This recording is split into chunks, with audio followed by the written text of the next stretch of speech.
there. I'd like to call a meeting to order. It is now 10:04. This is a meeting of the San Mateo County Harbor District Board of Harbor Commissioners. Our regular meeting at typically at 10 a.m. It's 10:04. So let us start with the Pledge of Allegiance.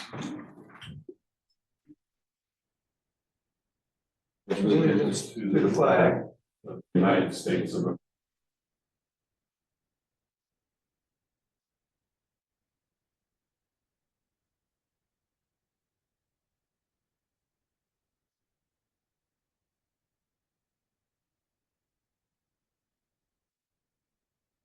Do a roll call. President Senator Carter, Commissioner James Raleigh, Present. Commissioner Matthews, Present. Commissioner Zerke, Here. Commissioner Dunlap. Present. Public comments, questions. There's a period of time where the public can express whatever comments they would have that may not be on the agenda further on. Oh, thank you. These public comments. Oh, no. Give it to her. In training. Oh, good. You didn't have to have Okay, it, no, we have to just- use it too many times. No, we just started with public comments portion.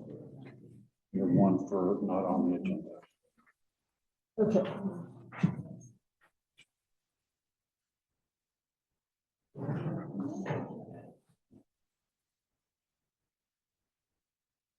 Okay, well, we have just started public comment. I apologize for being late. So, roll call, I am present. Public comments, questions. We will start with the audience. Brigida Bauer. So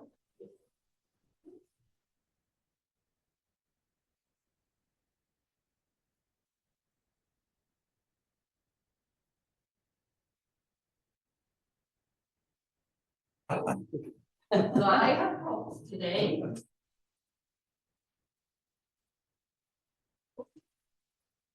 Big one, like that. What coastal signage now access and public parking looks like.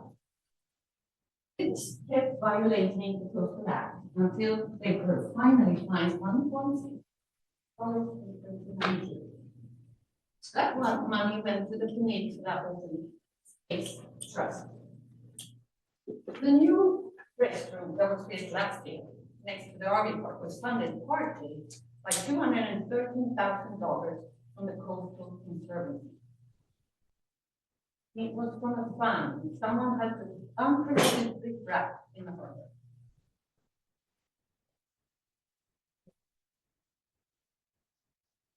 So these two are by the, if you hold those, yeah, this is very complicated. These, I can hold that. These two are by the outside parking at the Ritz. You know, so it says that it's daytime. This is what it says in the indoor parking, that I have 25 spots, this is 15 spots, 25 spots. It took 20 years to get this, you know, in order. All that parking, because it lacks in. And the 2 surf schools and 6 general spots are used as storage. That RV park excess vehicles. You've got 9 seconds With the left. blessing of the harbor district, this is about.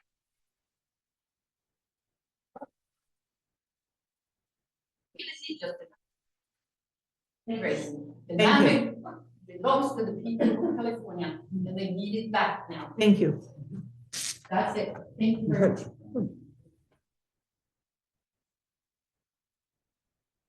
Any more public comment for items not on the agenda? You, okay, the only speaker slip I have for you says it's G3, so. No, it says general and G3.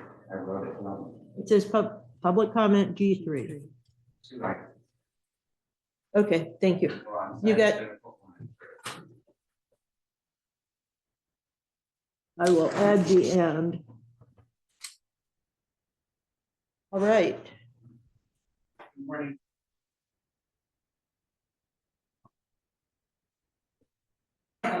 The notice provided in regard to item G3 of Florida County Circuit for Circuit Beach State. Their recommendation and approval of the staff is being requested. That they are prohibiting from the normal knitting. We're primarily on the east side of the Burnham Strip. Now we're focusing on the west side.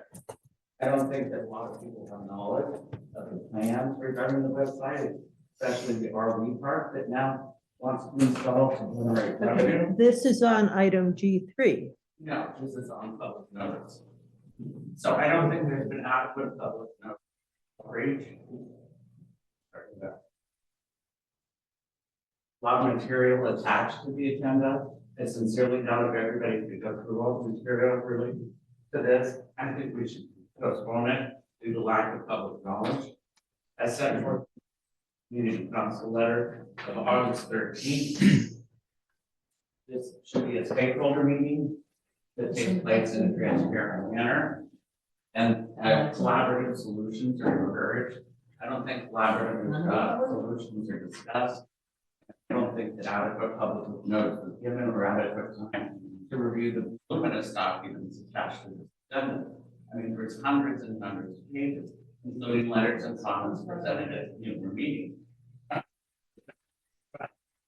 Further notice being provided, the opportunity for the public to review the items to be discussed this afternoon, and in the future, the further notice be given and outreach provided in the community council and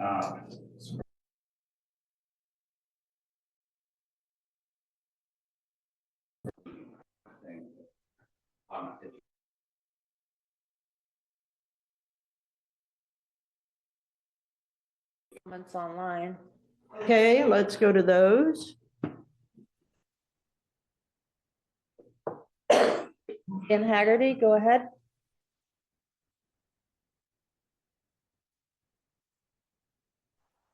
Yes, can you hear me? Hello? Can you hear me?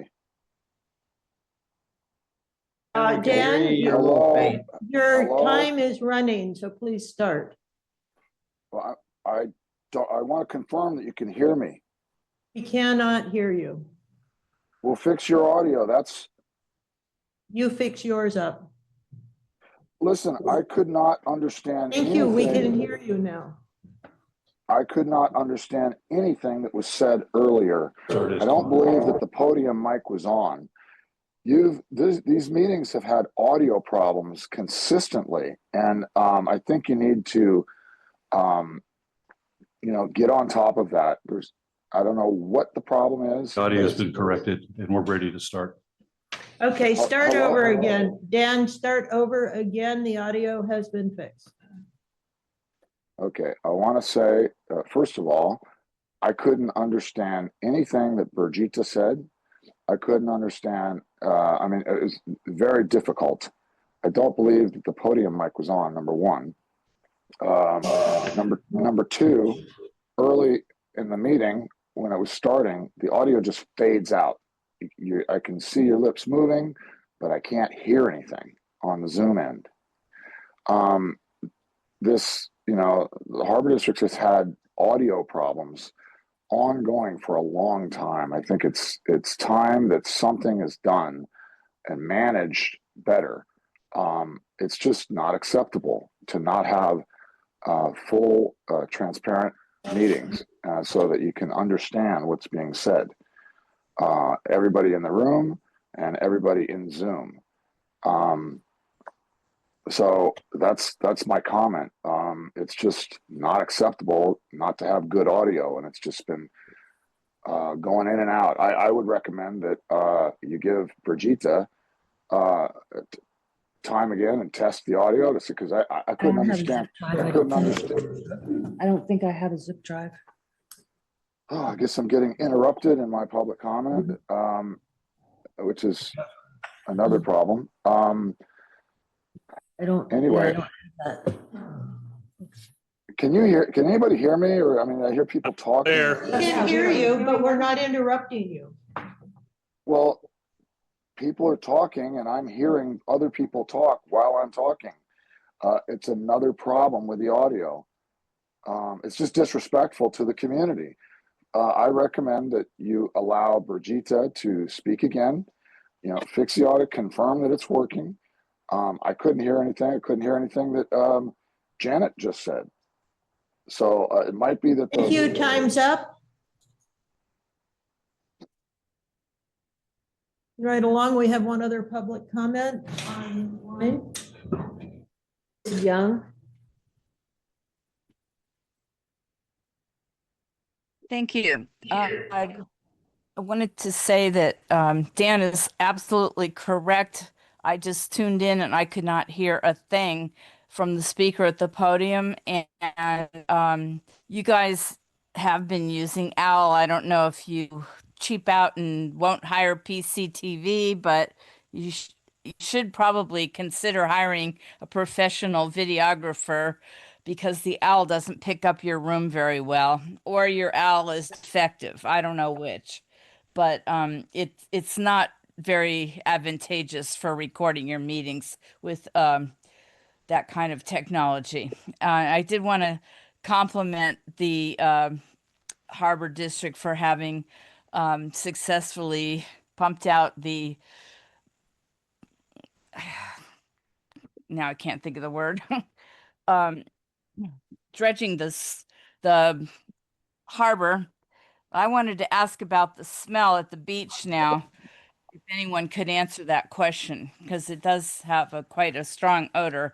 And the other thing is, thank you for giving such a great presentation at the meeting. I saw under the manager's report in your agenda that it said that you guys paid for that ballroom rented. I'm glad you did, because there was quite a large turnout, and Supervisor Mueller office has pretty bad audio, and it would never have held that many people. But thank you, and I hope that you will take on the parking lot on the west side of Highway 1 and not torture the people who live on the east side with extra parking and no crosswalk of people back and forth. Thank you. Thank you. Do we have any more public comment for items not on the agenda? Seeing none, we will, I have quite a few comments on G3, and we will get to that when we get to G3. Commissioners' comments. Do we have any? I do. Virginia? I have none. George? No. Okay, Tom? Yes, I just returned from the Pacific Fishery Management Conference in Costa Mesa. Just want to let everybody know, I see I got a commercial fisherman in the audience here. Pretty important that the bulk of our seafood comes in from foreign entities. People are so oppressed and over-regulated by crabbing regulations, salmon fishing regulations. Just amazing what our commercial and recreational fishermen are having to go through now. So when we talk about whether it's parking or whatever, I urge you to come down to the harbor and support our commercial and our recreational fishermen. Sign up, get up on a charter boat, go out and experience fishing and crabbing. Come down and buy fish right off the boat from our people. It's very important because these guys are having a real difficult time making money right now. Thanksgiving used to be one of the most powerful markets that they ever had. And now they've been kneecapped. That's been taken away from them.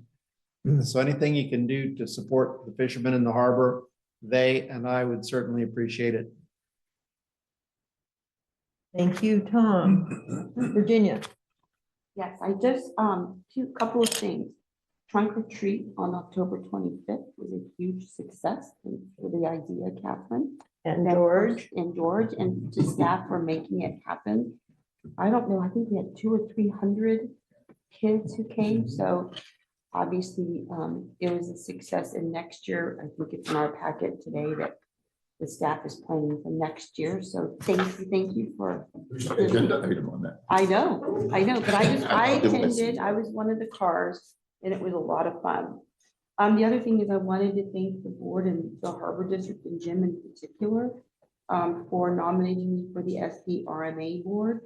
I was elected to the board, and I just wanted to thank you for your support. Can you tell people what SDRMA Yeah. stands for? So it There's a stands lot of fun acronyms we could do with that. alphabet soup. It stands for Special District Risk Management Authority. It's basically to provide a participant pool insurance pool for special districts and other smaller public agencies like LAFCOs that might not be able to get insurance on their own at a cost-effective price. So I think there are like over 600 members in the premium member group and more in the non-premium member group. And I think it's just a very good service to ensure that smaller public agencies have access to insurance. So thank you again for the support. Thank you. Moving right along to, from commissioners' comments to activity reports, we'll start with general manager. Nothing further report beyond what's in the report itself. Good, we'll move to operations. I'd just like to congratulate staff at both Oyster Point and Pillar Point for the hard work they've done in preparation for the extremely heavy rains that we've already had, and acknowledge them for all the work they're going to do all throughout the winter. They do a lot of work in preparation and helping all the boaters get their boats ready with lines, even those that sometimes don't have the funds or the monies to. For storm, we provide them when necessary, when they need them, and we help them with their repair of their bilge pumps, getting their bilge pumps in order.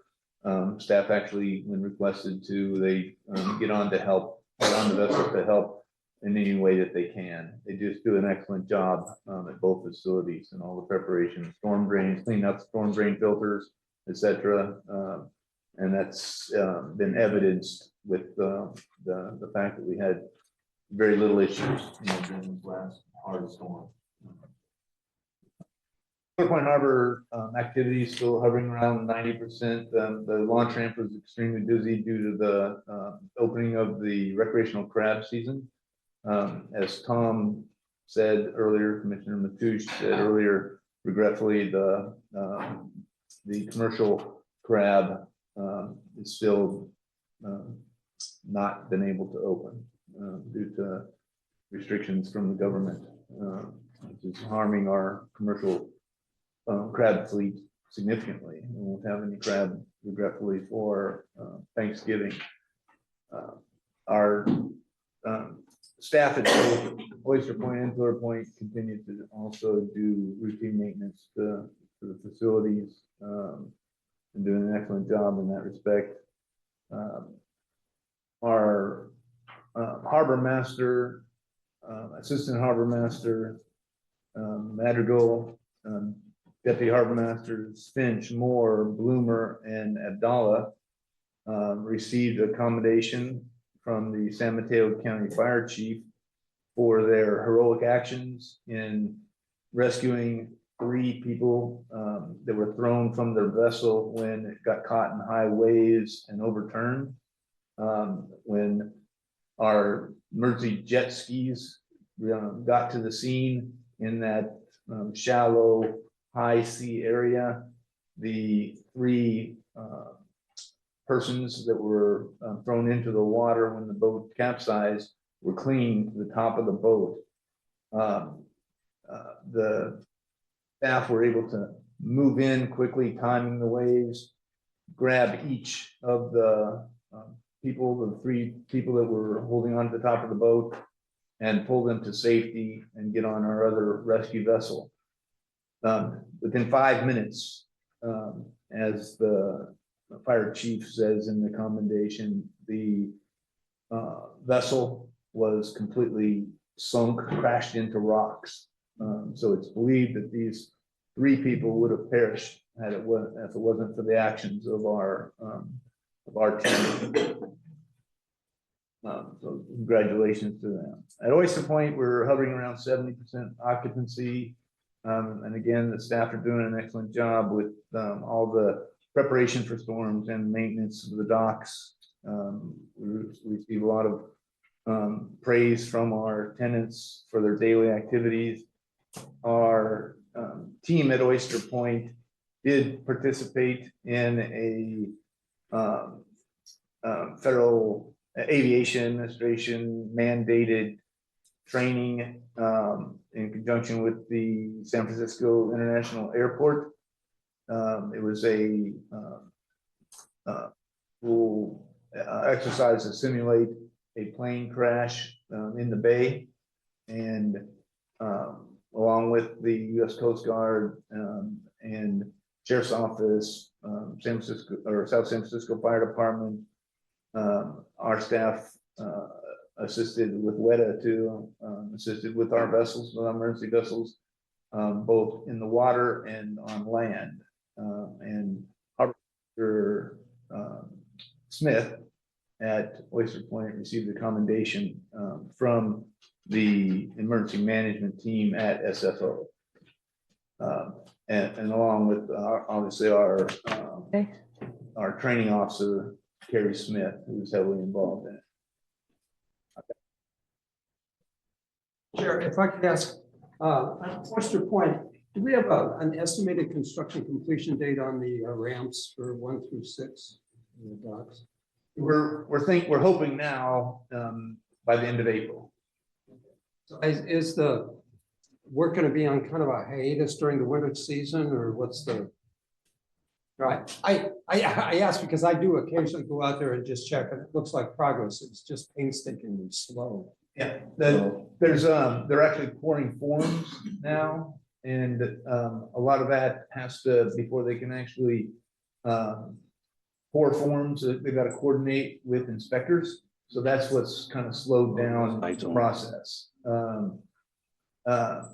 And the revisions to the actual plans, and then those revisions being approved as well. So it's moving along, but it is like a lot of projects are directly due to the heavily regulated construction. Frankly, it does slow things down. But we, long run, making sure that everything is inspected and is perfectly done to require specifications, it's beneficial. The contractor anticipates working through the winter, weather allows, I assume. Yes. The chair, and although it's outside the purview of the Harbor District, has that boat been recovered? I wasn't in district, controlled property, so I do not know what happened with the wreckage. All right, thanks. All right, admin and finance, Julie. I have nothing further to report. Thank you. We're moving on to consent agenda. There are 12 consent agenda items. In the respect for time, I will not read them. Does any board member want anything pulled? I like item 10 pulled. Item 10, which is the shoreline presentation. Okay, by Mr. Pruitt. Anything else? Motion approved 1 through 12 minus item 10. Second. All those in favor? Oh, public comment. Thank you. No public comment online. Okay, I see, I have no slips. Let's let's all vote. Those in favor say aye. Aye. Nay, if you object or abstention, hearing none. Motions 1 through 12 minus 10 have been presented, have been approved. Do we want to discuss 10 now? It's up to you. I just want Jim to do the presentation so that everyone can see it. Are you saying at a future meeting? Well, I don't know when Jim's supposed to present at One Shoreline, but since they wanted to take down the breakwater, I just wanted everyone to see that so that we're in a public forum here. So Okay. that, so it's up to you if you want to do this now or later on. It doesn't matter to me. But Jim, when are you supposed to present to One Shoreline? They've requested that I present in December or January, but have me penciled in for January pending approval by the board. So if the board would like me to present the presentation to the board first in December board meeting, I can do that. I think that's appropriate. Sounds good. So Okay. we'll table that till to the December meeting or continue up to the December meeting. Okay. Thank you. Moving right along to discussion, Surfers Beach update. Mr. You want to Moran. approve item 10 then? No, we're Which is- continuing She has to have out it tabled. December, Okay. continuing it to the December meeting. Do I, Yeah, yeah, go ahead, sorry. I'll need either I can approval to do the meeting or not do the meeting. We'll bring the presentation to the board first for any Do edits. you need to have approval today to do the meeting? So Can you wait? they're asking if I would do it to be put on their agenda. So Right, but can we give them that at the December meeting? we can delay it till December if that the board would like. To you? I just want to see it before. it goes out. Okay, I prefer that we approve it so we don't have one sort of hanging. So, Chad. so the motion to approve Jim to go to do this presentation, actually contingent on our approval of the presentation in December. Just clarify what the motion is on the agenda. It's just to develop a presentation. Oh, let's, item Well, no, 10, that's not, in any other, at the It says- January- to develop a presentation update. and any other road at their, to the Right. One Shoreline Board. So it's And, basically doing the presentation at One Shoreline. and we a have requirement that added, I provide the presentation for approval in Yes, December. perfect. okay, I'll make that motion then. Okay. To go, to have Jim present on the presentation at the January 2026 One Shoreline meeting, subject to approval of the presentation that he's going to be doing at our December board meeting. okay. Do we have a second? I'll second that. Thank you. All those in favor say aye. Aye. Thanks, Jim. Good. No nays and no abstentions. Moving on to Surfers Beach update. Mr. Moran. This is our monthly update and potentially our final project update for the Surfers Beach bridge project. We've got our consultant Brad Damitz online, who'll give us the update. Brad, can you hear us? I can hear you. Thanks, John. Hello, commissioners, staff. Yeah, happy to say this is the project was completed successfully. And as John mentioned, we've been giving these updates. Let me share my screen here. And I know we've got a real busy agenda today. So I'll try and make this fairly quick. Okay, so firstly, just a quick update on the construction process and the timeline. If you recall in the beginning, when I started giving these presentations, all of these items that you see in green here were in red. Now they're in green. That means that they were completed. And we're seeing your desktop, Oh, you're seeing that? Okay, hold on. a Sorry. bunch of, looks like tuna. Yeah, okay. I got the wrong one. There we go. There you go. Got it? Okay, sorry about that. All right, let me just back up. So here's the list of all the different construction tasks that were completed. If you recall in the beginning, this was all red. The first couple of months, month and a half or more, were mobilization of equipment by the contractor. And then beginning on July 28th, the dredging process began. I'm just going to skip up here to just kind of give you a summary of that process.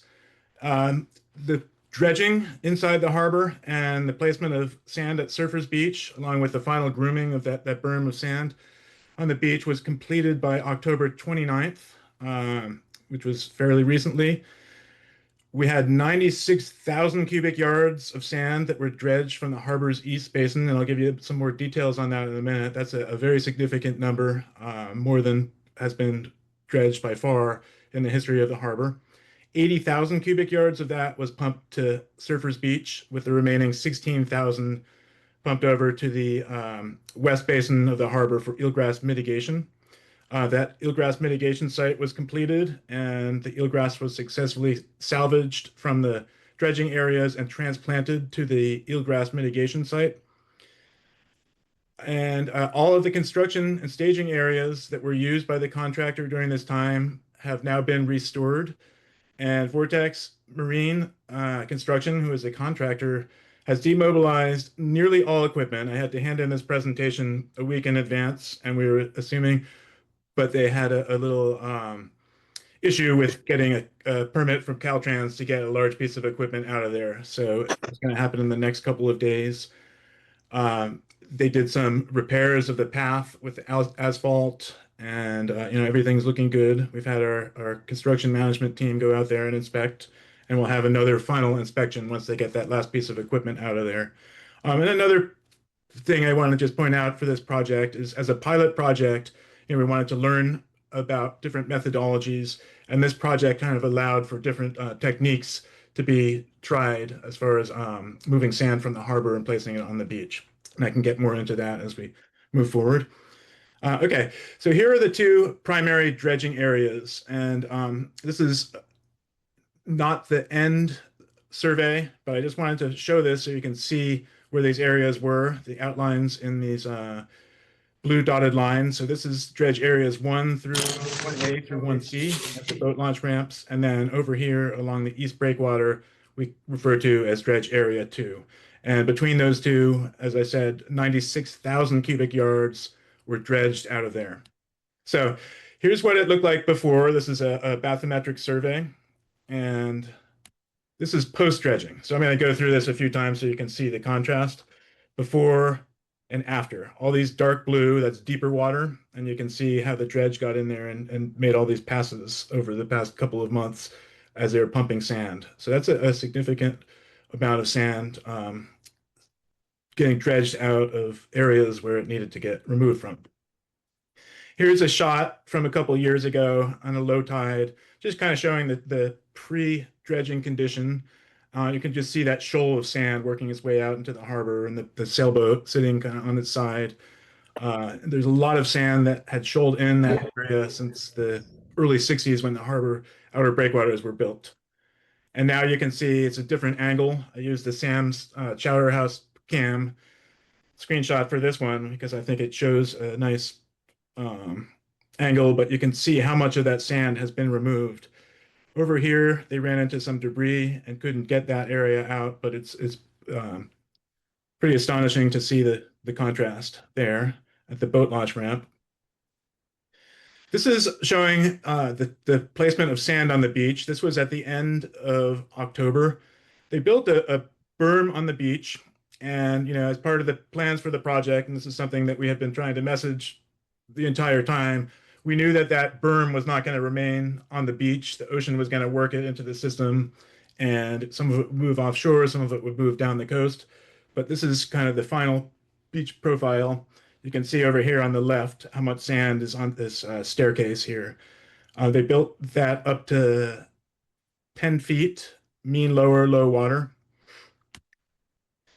One of the first things that they started to do, as a pilot project, one of the methodologies that we tried in the beginning for a limited volume of sand was to discharge that slurry, that sand and water mixture, directly into the northern corner of the project area, just to see what happened. And you can see after about 2 weeks of pumping and 10,000 cubic yards, it really did accumulate, and it was very beneficial for the project overall. And now backing up to pre-project conditions. At the time I had to put this presentation together and submit it to the Harbor District, we didn't have all the final surveys, so I couldn't really show any objective, shots showing the exact difference in the profile, how much sand was placed, all that. We will have that soon. But I wanted to kind of show some consistent views of how the beach evolved over time. And this one is just to show you, this was before the project began. This is a 1.7 foot tide, not high tide. It's a fairly low tide actually on June 5th. And you can see the water coming all the way up to the revetment, except for a little patch of sand here. And then, fairly narrow beach as you get past the revetment. Now we're going forward to September 12th. This is after they had already placed the sand, as I showed that first photo, pumping it into the northern corner. And then they started building the berms on the southern end of the project where there was some beach, above mean high water. You can kind of see that in the distance. This is showing what it looked like at a 2.5 foot tide. Moving forward again to September 21st. This is 1.1 foot tide. And I just want to throw in the caveat. This is not the most scientific way of showing it. I just want to demonstrate the width of the beach, and you can really visualize how the sand has been placed and kind of moved around. There's other factors involved. You can't just go by the tide. There's the waves and barometric pressure and all kinds of other things. These are just the predicted tides. But here's September 21st. You can see kind of the widening of the beach. This is a minus 0.5 low tide, which is a significantly low tide on October 9th. Very wide beach there. Again, a little higher tide on October 21st, even wider beach. 23rd,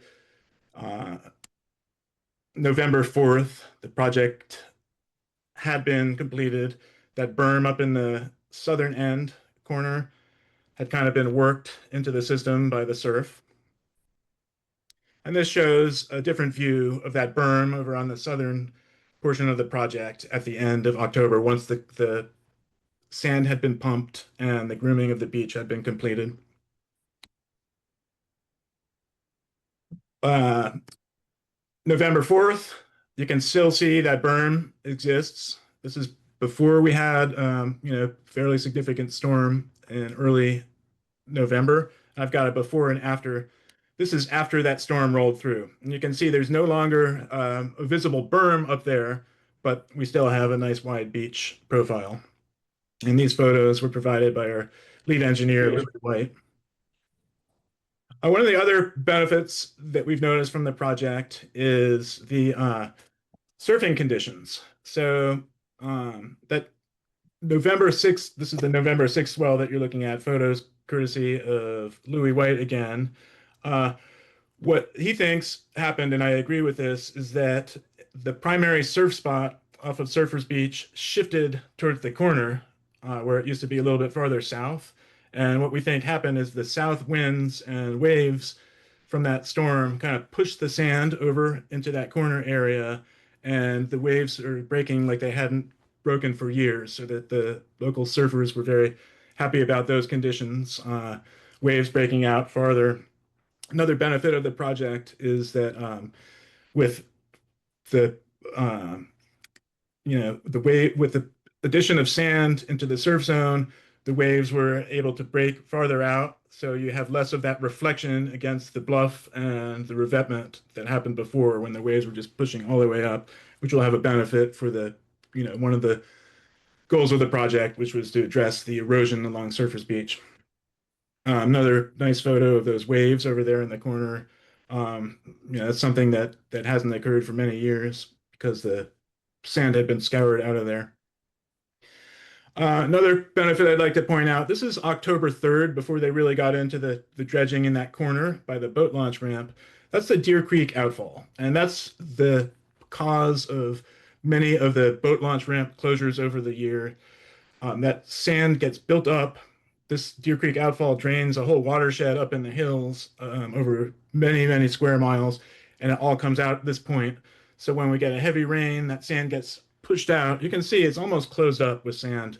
By dredging that area and creating a place for the sand to go, this is just 1 month later, you can see how much that has opened up and allowed the sand to flow out again.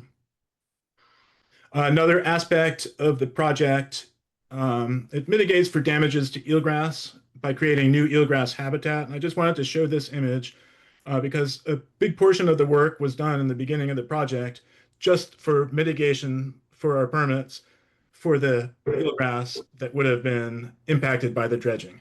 So what they did, this is the pre-construction condition and eelgrass survey done by Marine Taxonomic Services. You can see this little polygon here is where the sand would be placed. And there's a little bit of eelgrass that was there before. So in the beginning, what they did is they salvaged that, transplanted it in some reference areas here where there wasn't eelgrass as part of the project, and then pumped sand over there. So this is another one of these bathymetric surveys. You know, the blue is the deep water, the green is the shallow water. This is before the eelgrass mitigation happened. This is after. So you can see the shallow area moved off. They created this large bench and then transplanted eelgrass into it to the degree of, I think there was 16,002 eelgrass units, which are kind of clumped together and tied eelgrass strands that were transplanted into that area. So again, here was before, here's after, 16,000 cubic yards. And then here's just a few photos showing that process. It was really interesting.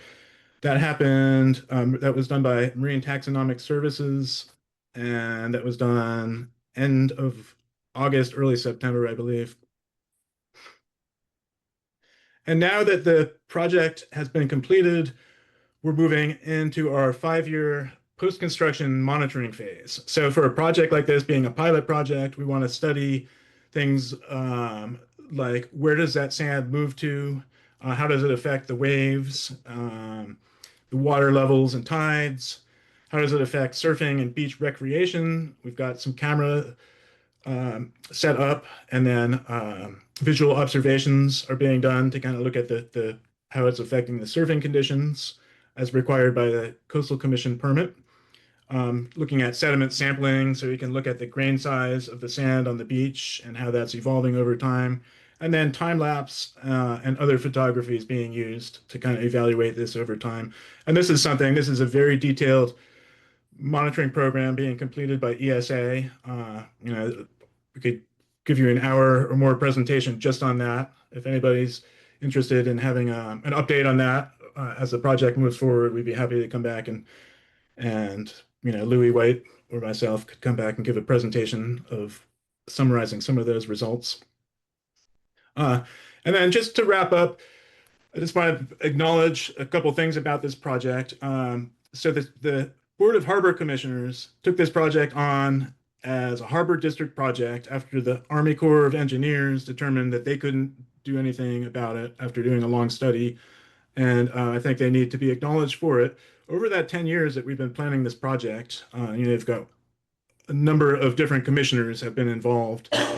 And this is kind of like the whole list in order of the time frame that they were on the board. So kudos. This project benefited a lot of other entities and people, you know, City of Half Moon Bay, San Mateo County, county parks, Caltrans, obviously, local community. And this was all done, you know, I want to say voluntarily. This was not anything that the Harbor District was required to do. And, you know, it was something that the Board of Harbor Commissioners actually made happen.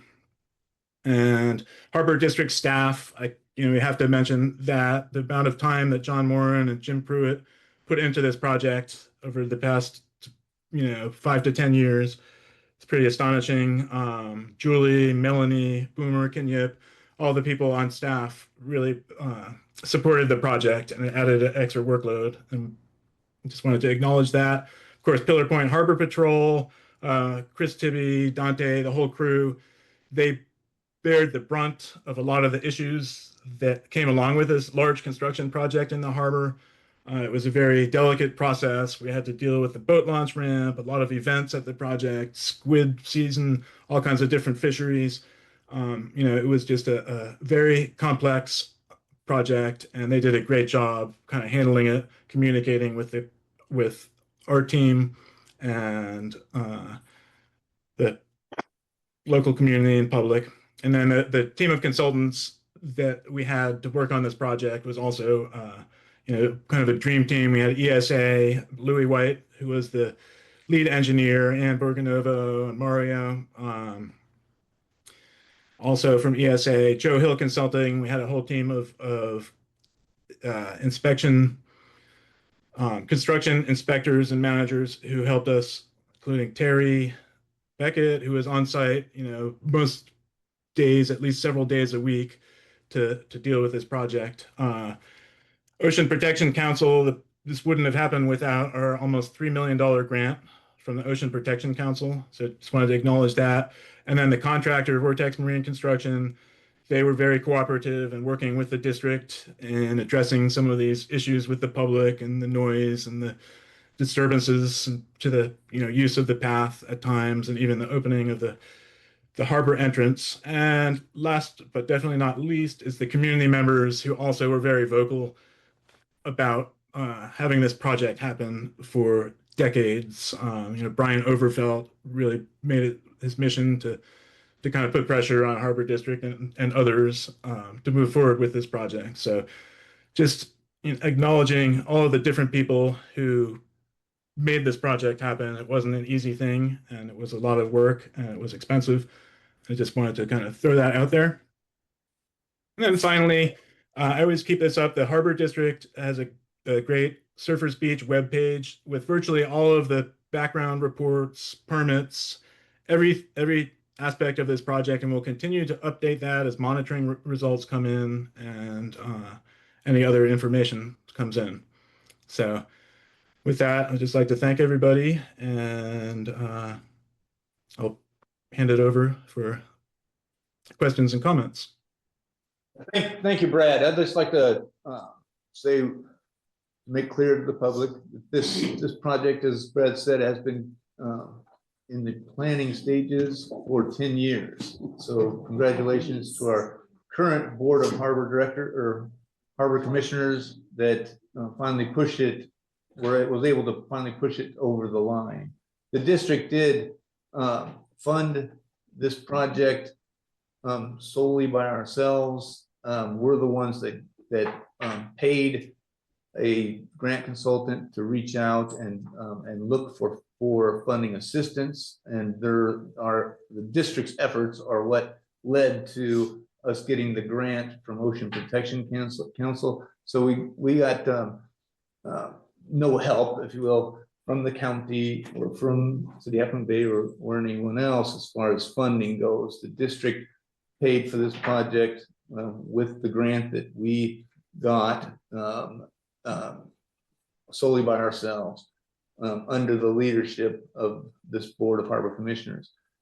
And the goal of the project was simply to originally was simply to dredge around the launch ramp, because our launch ramp was subject to shoaling in, where the boaters could no longer use portions of the launch ramp during the winter after severe storms. And in doing that dredge project, we wanted to beneficially reuse that sand instead of just dumping it offshore. Want to replenish Surfers Beach. And to do that was a very difficult process. And it's the first time that a National Marine Sanctuary has allowed dredge sediment to be placed within a sanctuary, because Surfers Beach isn't within the National Marine Sanctuary, Monterey Bay National Marine Sanctuary. So through Brad Damit's efforts, largely with the support of the district and our general manager, James Pruitt, we were able to finally work through all that and get the project successfully done. And as Brad said, the deposit of the sand on Surfers Beach was done as a pilot project, so that we tried multiple different methods of depositing the sand on Surfers Beach. And I believe we finally perfected what would be best moving forward, or maybe a larger project that would put even more sand on the beach that would be more evident and beneficial to protect the riprap and Highway 1 potentially in the future. And we'd have to obviously get additional funding for that. Again, Brad Damitz, our lead consultant, and our ocean engineering team with ISA, our general manager Pruitt, put in many hours, weekend calls with challenges, etc., to finally get this project to fruition. So thank you, Brad. Thank you, John. Have any comments from the board? Virginia? I have a comment. Thanks, Brad, and thanks for your patience in working with the Harbor District. I think it's a project that a lot of people are very happy about. And I really appreciate the acknowledgement of past the Harbor Board Commissioners, Brad. I think, as John said, it's been a 10-year labor of love. It was a project that when I first got appointed to the Harbor Board in November of 2015 was like at the top of the priority list to actually confront, to just move forward with it. So I wanted to give a special shout out to a couple of the couple of former board members that you already did, Brad. And one is to Nicole David, because when I first got on the Harbor Board, I was basically replacing her because she had resigned. And I met with her during the transition period, and she literally gave me 2 binders that are probably about 3 inches thick to look at, because she had collected so much information. So I wanted to acknowledge her because she was so committed to the project and made sure that I was well equipped to move forward. I'd never step in her shoes, but to at least have the information. And Brad, you were very helpful. I know that she really enjoyed working with you, and I know that the information you got for her was essential for me to even to help move this forward. And then Pietro Carvano, I know, who was on the board at the time. He and I were on the, I think at the time it was called the Beach Replenishment Committee. And the first thing we did, at least that was the first thing I did, I want to say in December of 2015, was to get those funds released so that we can even move forward with the project. So, and this is obviously with the help of you, Brad, and the staff at the time. This was this, we did Jim, and this is, I think we had like 3 general managers over the period of time during this project, and John, and this was even before Julie was here, right? So I just wanted to give a shout out to Pietro and Nicole for really just not dropping the ball, and also Brad having me hold their hands in my hand during the time as well, 10 years ago. And I also wanted to give an acknowledgement somewhere, and you did this, John, to the local community members, and especially Brian. He was so vocal. Brian who? Brian Overfelt. Thank you. And he was, he's just been one of our biggest cheerleaders. And, sometimes we didn't want to hear the things he had to say, but at the end of the day, he was always supportive of that. And I know that he tried to help you too, Brad, as much as you wanted to take in from Brian Overfelt, right? But he's been fantastic. And so I wanted to acknowledge him. He definitely held our feet to the fire. That's for sure. And I think Great that's job. good. That's what he's supposed to do, right? And so Absolutely. he was able to do that. Also, I guess, I've heard from a lot of people that they're very happy about this project, and they want this to be more permanent. So again, I'm asking myself, where do we go from here? And I think years ago, well, right when Jim first came on, I'm just wondering if, I'll bring it up again, can we have some kind of reserve fund for dredging, which would basically be a deferred maintenance, to prevent deferred maintenance issues like escalating costs for dredging, if we needed to do that in the future from happening. And I don't know if that's something that should come to the finance committee to even explore. I don't know what that number would be or what numbers would have to go in there, and maybe it's not an appropriate thing. I know, but this is important. So if the finance committee wants to look at that, I mean, I would welcome that opportunity to at least explore what a dredging reserve fund, for lack of a better term, would be. Thank you. Do we have any comments online or from the audience? I don't have any cards. We have here. a public comment online. Thank you. Sid Young. Thank you, Brad. Sid? Thank you. Thank you, Brad. I've really enjoyed your presentation, and I think I heard one previously a few months back. And one thing that I think is really important that you didn't really, no one really acknowledged you for shepherding through all of the multiple entities that you had to go through in order to get permitting accomplished. Because I know you didn't just go to one source. So that's a lot. And I did ask you once before about the sand or sediment that was in the harbor and if it was going to be at all toxic. But now there is a smell on the beach, and you did not address the smell. But if you could possibly address why you think that now people are noticing a smell, and how long will that last, and why do you think there is a smell? And then the last thing was if you know what the overall cost was of this whole project. And to Virginia's point, I think it sounds like a good idea to have a preventative maintenance dredging reserve fund. But maybe you could just announce or let us know about the cost and the smell, if you know, Brad. Okay. So the smell, I'm not sure that is, I don't really have a response for that. I mean, it was primarily sand coming out of there. I don't know that it's related. So I can't really give you a good response to that. The cost,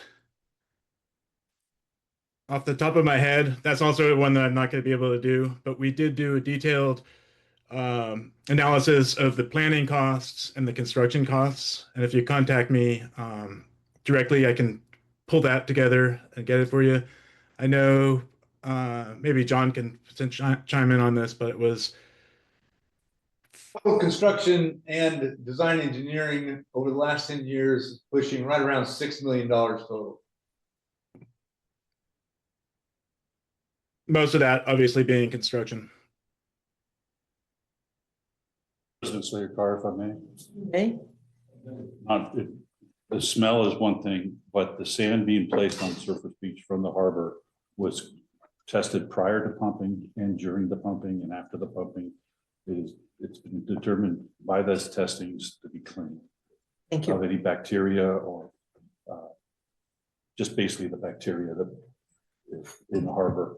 The sand we pump is clean. Strong coastal winds sometimes bring smells from all over, but I gotta say, I was down there yesterday and I didn't smell anything. Everybody's got, I guess, different sensitivities, but we'll look into the again and try to determine if there's still a smell. I guess that maybe this individual smell, but it's the first we've heard of an odor. But, again, like General Manager said, that's the significant in the permitting, significant testing. Some might call it ridiculous amount of testing done through core sampling all the way much deeper than we were even going to be dredging to, was done in the area, and sediment granule size, all of that was thoroughly evaluated before we were able to finally get the approval to beneficially reuse the sand in the marine sanctuary. I would also note there are two creeks that flow one into the harbor and one onto Surfers Beach. And we've had some unusually high rainfall, and water coming from the hills is not pure either. So it may carry things. I'd like to also mention being a thalassophile, similar to our commercial fishermen, that there are many things that contribute to odor out there. Many times it could be bioluminescent sailors, Valhalla, as different organisms decompose on the beach. As the storms bring up the bull kelp, there's a smell of decomposition there. So there's a lot of natural processes that go on day to day. that Bring in odors at various times. So in addition to the 5-year plan that's being looked at for well over 12 or 15 years, the Corps of Special Monitoring. It was part of a national program called RSM, or Regional Sediment Management. That money was in there and was being carried over year after year after begging, we kept begging the Corps, keep it in there, keep it in there. Well, that 3 or 4 years ago was questionable. So now that the Corps is back in business, I've been having conversations in the summer, whether they can find some of that funding remaining, not for new data collection, but to run a numerical model. So they do have a numerical model of the area. They would use the data for calibration of that model and validation. And then if it calibrates and validates reasonably well, you'll be able to play games with it to see if you put in 2 million cubic yards and actually build a beach, what would happen to it and how long it will last. So I'm still hoping, and they're still looking for some money to be able to do that. The other thing that we do have that we mentioned publicly is Anna Escher was successful to get an authorization to do a study of the shoreline from the breakwater down south to probably Francis Beach, depending. We haven't decided how far they'll go yet in terms of study area. So all of these, the future of these beaches and what's going to happen, the first step is to do that study and then see where we're going from there. I'd like a comment. Go ahead. If you could fill out a form, please, when you're done, a public comment form. Okay, sure, I'll fill that. Come up here, It speak. seems like there's a lot. I don't want to rain on anybody's parade here, but it seems like there's a lot of patting on the back over this thing. This dredging project cost a ton of money, and I think was just it's a huge waste for the district because this is not our place. We're running a harbor here. There's slips that need to be fixed. There's other issues that are happening here. This is a job for the federal government. This isn't even a job for the state. To restore that beach is not our problem. And we've got eelgrass where we're not supposed to have eelgrass.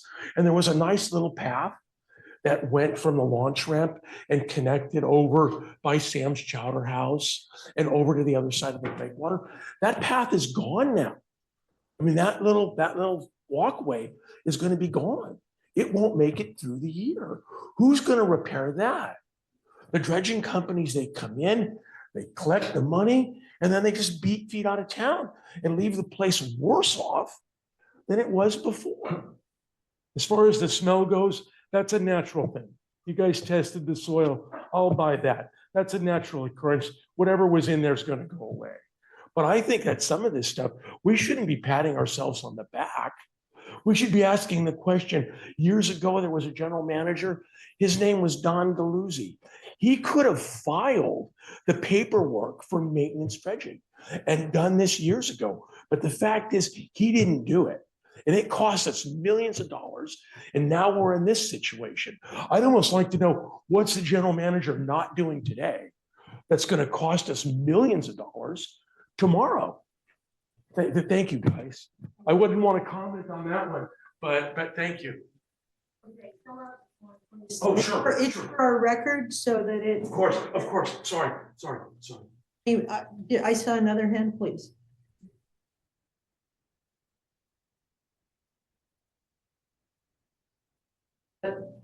I did have some comments I wanted to make about. No, we're on a specific. That's what I thought, but when it said public comments, I didn't know whether I should wait till you I were. understand. Oh, wait. Okay, thank you. I have a request and I'm going to ask the board to indulge this request. Dave Westendorf is here.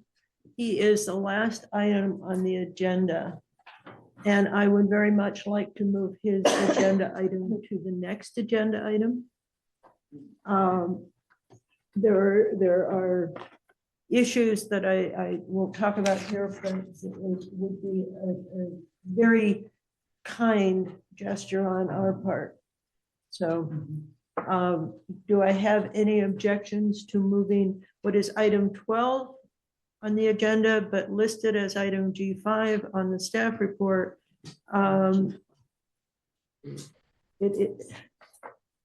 supposed to be G12, but we have it typed as G2. Would you like to read mine? They're different. Okay. So either item, the Pelagic Restaurant Group lease amendment. Jim Pruitt's going to do the presentation, and on the agenda, it's G12. On Virginia's paperwork, it's G2, and on mine, it's G5. So I'll leave that to staff to sort out. Thank you. So do I hear any objection? No, thank you. Let's move on. So we're going to be moving on to the, and then we'll get back into the regular order of agenda, the Pelagic Restaurant Group lease amendment. Thank you, Dave. Sure, you going first. Start off while we're being silent by saying I do think the board, Jim, I think you personally respect me. Accurate on the inefficiency of bureaucracy. Jim, when I first met you 2.5 years ago, you were lamenting the bureaucracy that it took to overcome this project. Commissioner Dormant, I'm thrilled that you're keeping pressure on at the federal level where I own House of Miramar and have 3 businesses in the harbor, and this is super important to me. I can't wait to get back and surf and test the waters. I further want to give gratitude to the commissioners for serving their time during this important project. I also want to thank you guys. About a month ago, you had a terrific meeting discussing the Burnham Strip, and I think that's the way to handle it in the public forum. There's a lot of great sentiment I heard. So I just want to start off by saying kudos on a lot of different progressive points that you guys have made. I'm here today to address the topic of Pelagic Hospitality Group and the lease at 9 through 17 Johnson Pier. To begin, many of you know that I'm suffering from stage 4 thymoid carcinoma. I've been in therapy for 5 months. I'm home for 2 months. I've been down at UC San Diego. I'm proud to say that the mass is 2/3 gone. I'm still fighting the last third of this. I shift to a immunotherapy in January, but this 2-month period, I am focused exclusively on the restaurants. It's good to be back. It's good to be back with my people. My energy level has been great during this time now that my tumor fever is at bay, and I've returned as CEO and replaced my father, David Westendorf Sr., who has been acting in my stead. We held an all employees meeting yesterday to discuss the new rules of engagement now that I'm back in Half Moon Bay. I gave them an update similar to this about my cancer. One thing I note about my cancer is that it rendered me very impatient with respect to dealing with people, and it's great to get some psychology and some insights on that. But that's not to say that the business was well run while we were gone. It was when the cats are away, the mice tend to play, and we've had 5 months of solid losses. I do thank the commissioners and Jim for your steadfast, Jim especially for steadfast support of giving us 3 months worth of leniency on that said lease. We did see a decline in customer service, in stars on the ratings, and overall food issues since I left in June, and these will be improving immediately. So we've been in front of this board pleading for a lifeline on a number of topics, including including the parking lot enforcement, our lease term, the new building replacement, possessory tax, personal guarantees, etc. With one exception, we're willing to drop every single one of those. We do want to talk about breakfast hours, which I'll address momentarily. We're grateful for the temporary reduction of 3 months. It's been a massive help. We conducted some research with both Side Realty, where my wife incidentally works, and then Compass Realty, just to get a third party. And we ran a survey and as much subjective information as we could get from them with respect to what do you pay on a square foot basis? What do you pay on a monthly basis for your property? We incidentally found 2 restaurants that are on two in Cannery Row and one up in the city, up in the Embarcadero. So these are waterfront restaurants. We're considered harborfront, so we don't necessarily have a view, but they are paying between 4.85% and 5.2% of sales. Our revenue at the overall between all 3 properties, Pelagic Fish Market, Pelagic Grill, and the Catch Harbor Grill, our revenue ranges between $225,000 and $315,000. So at these market rates, if we were to install those or project those, it'd be between 11K and 16K of monthly rent.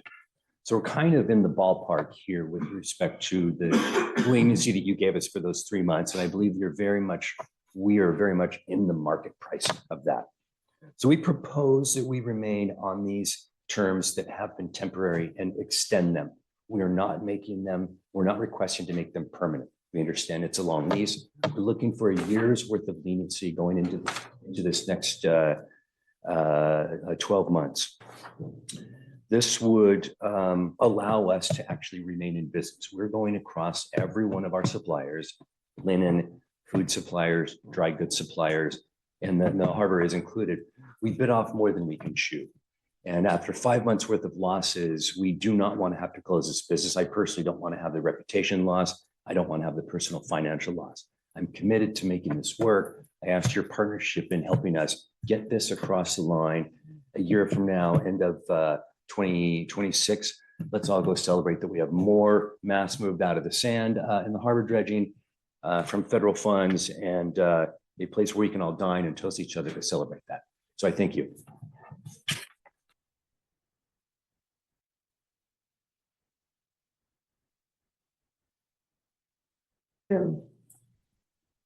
Melanie's going to pull up a document here real quick and place it on the screen. Thank you for that information. The recommended action is to receive presentation from the Pelagic Hospitality Group to amend the current lease. And certainly we have done that. There is no request for a decision on the part of the board. We've already made an offer. And so after Jim does his presentation, my suggestion is we table the motion with time to consider this and new information and put it on our next December 17th meeting.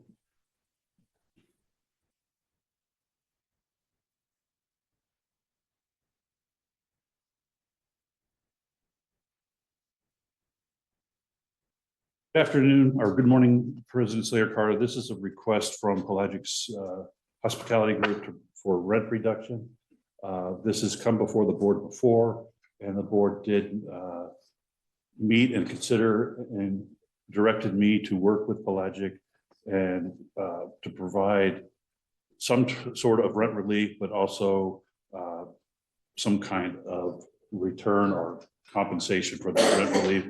We did do that, and in accordance with the board's direction, we did draft an amendment for your consideration. That amendment changes the lease requirements for that the rent due for the first quarter of fiscal year 25-26 be reduced to $14,500 from $2,000 or $20,500 for 3 months. And then on January 1st, the rent goes back up to $20,500. The second part of that lease amendment was that the percentage rents that range from 2.5% to 5% has been increased to 5% for all percentage rents.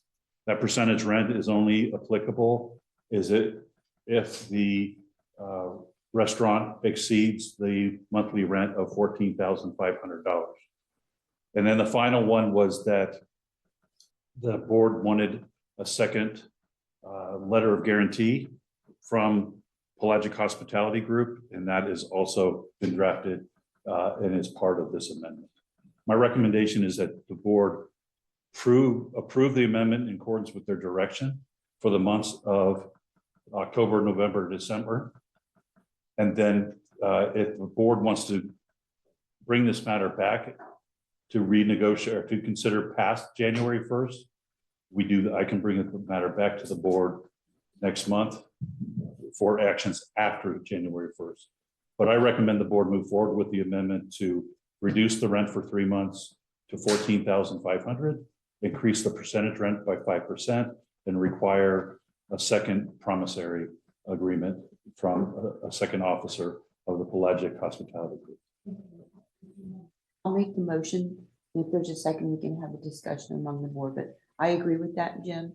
For Q4, for the remainder of 25, it was the whole rent reduction with total 14.5 with a 5%.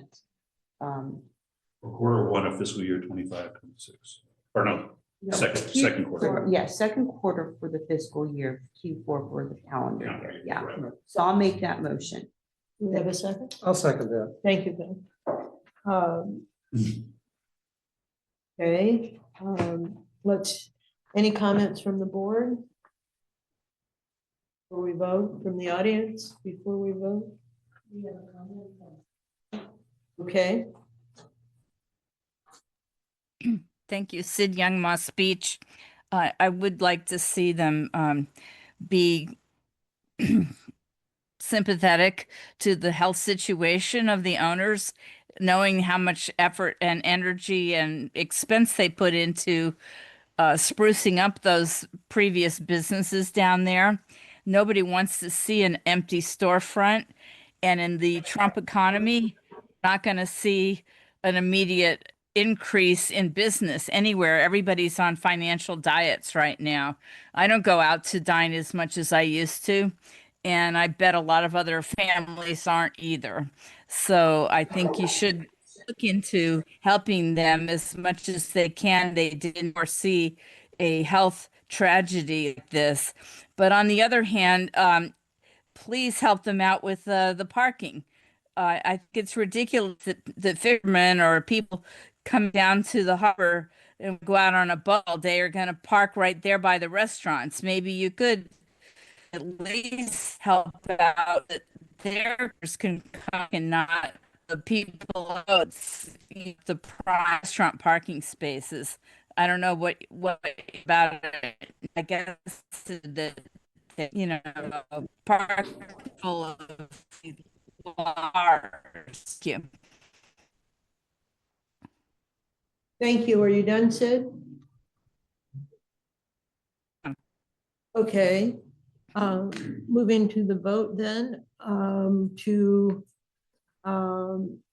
continue to adopt this rewrite or rent relief for 3 months, and all of the other and the a motion. to remain, it has requested to approve the reduction in monthly rent and with the attached documents as well as the financial guarantee. If I may. You may.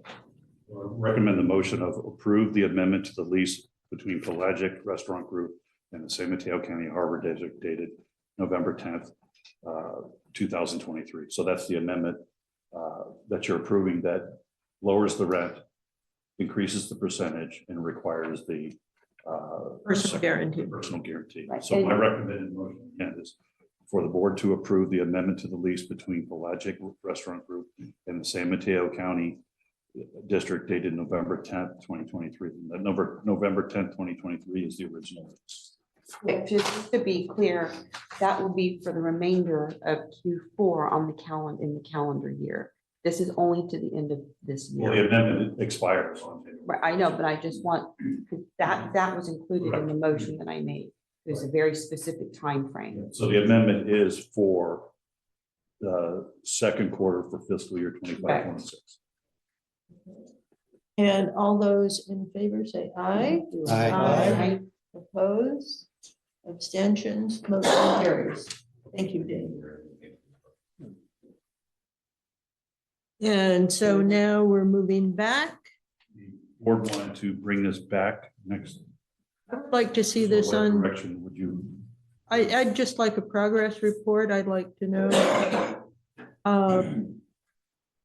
But I'd like, it's sort of, we have a financial stake in this and always have, and I'd like to know what changes are being made and, what you guys have been doing and how you've been doing. Like us to prepare something for the next meeting. If you would like to, that would be good. And Thank you. I'll just add that we have the Lighted Boat Festival, just so on December 13th. Well, so I hope so, and I'd like to see, what happens there financially as well. Good. Thank you. Okay, moving along. We are now at item 2, which is general manager performance evaluation. Jim?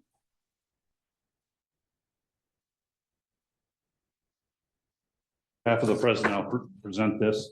General manager's performance evaluation and consideration of performance incentive.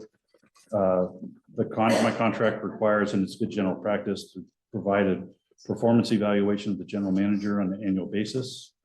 In the last couple of years, or since I've been here, the performance evaluation has been supported by our general counsel, RWG.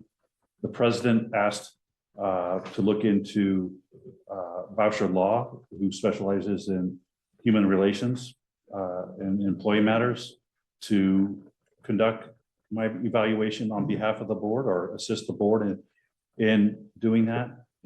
I'd like to also note that there is no requirement that a lawyer be involved at all. It could just be a human relations specialist, which the district does have a relationship with a human relations specialist that's more than qualified to do that, who's not an attorney. The Voucher Law, I did reach out and talk to them about their charges, and they have 2 different methods of doing general manager evaluations. One is simply by sending the board questionnaires and then collating that questionnaire. Or 2, they do an in-person interview of every board member and then collate that and provide that information to the board. Their cost by the questionnaire is approximately $24,000. Their in-person interview method is an additional $4,000 or $5,000, so their average cost is about $29,000. In the past 5 years, we've been paying RWG specifically for general manager evaluation support approximately $1,602 on average. The motion on the bottom of that is should have been deleted. Or no, it's not. Motion is to approve professional service agreement with Boucher Law to conduct the 2025 annual performance review not to exceed, and to authorize the board president to sign an agreement. Up earlier, it did say that my action needs to be to appoint 2 commissioners to serve as labor negotiations, to negotiating amendment or change in the general manager's employment contract that the board may deem appropriate. And I'm going to ask Bill if he would like to be on that committee, because he represents Oyster Point, and that's an important part of the whole Harbor District, and George to do that as well.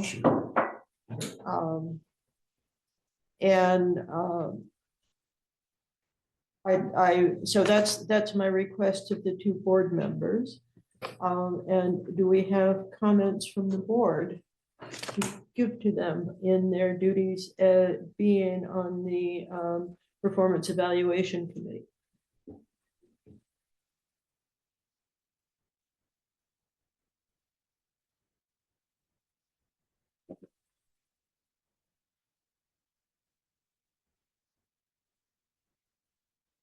Is that really a bang for the buck? I mean,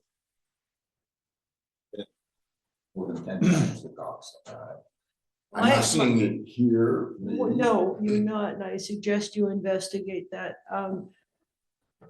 The attorney has a working relationship, the RWG has a working relationship with the district manager, and I think it's important to have a third party do this.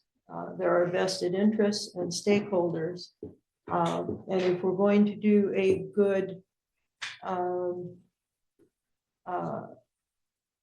evaluation, I think it needs to be held at a distance I have used Boucher Law with two other districts, and I've been very pleased with their outcomes.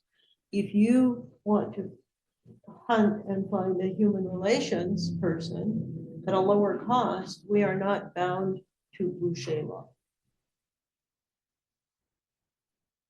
But I think that having, again, I think having a third party do this is a more appropriate thing to have to get a distance. Otherwise, it looks like it's a closed circle and it's just the good old boys club and girls. Hashing what we've said, what's been said, and there are certain, oftentimes innuendos and things that aren't picked up. So again, I am just a big proponent of doing things ethically. When we go This is to not public comment comment. Thank you. I guess my recommendation would be that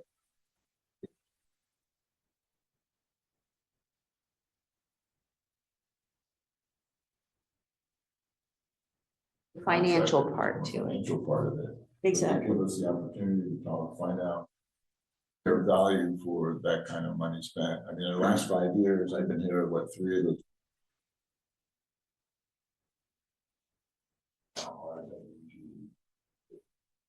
independent person, not our current attorney who sits on our board or with our here that does that evaluation. So I would just like to maybe pursue that a little further before.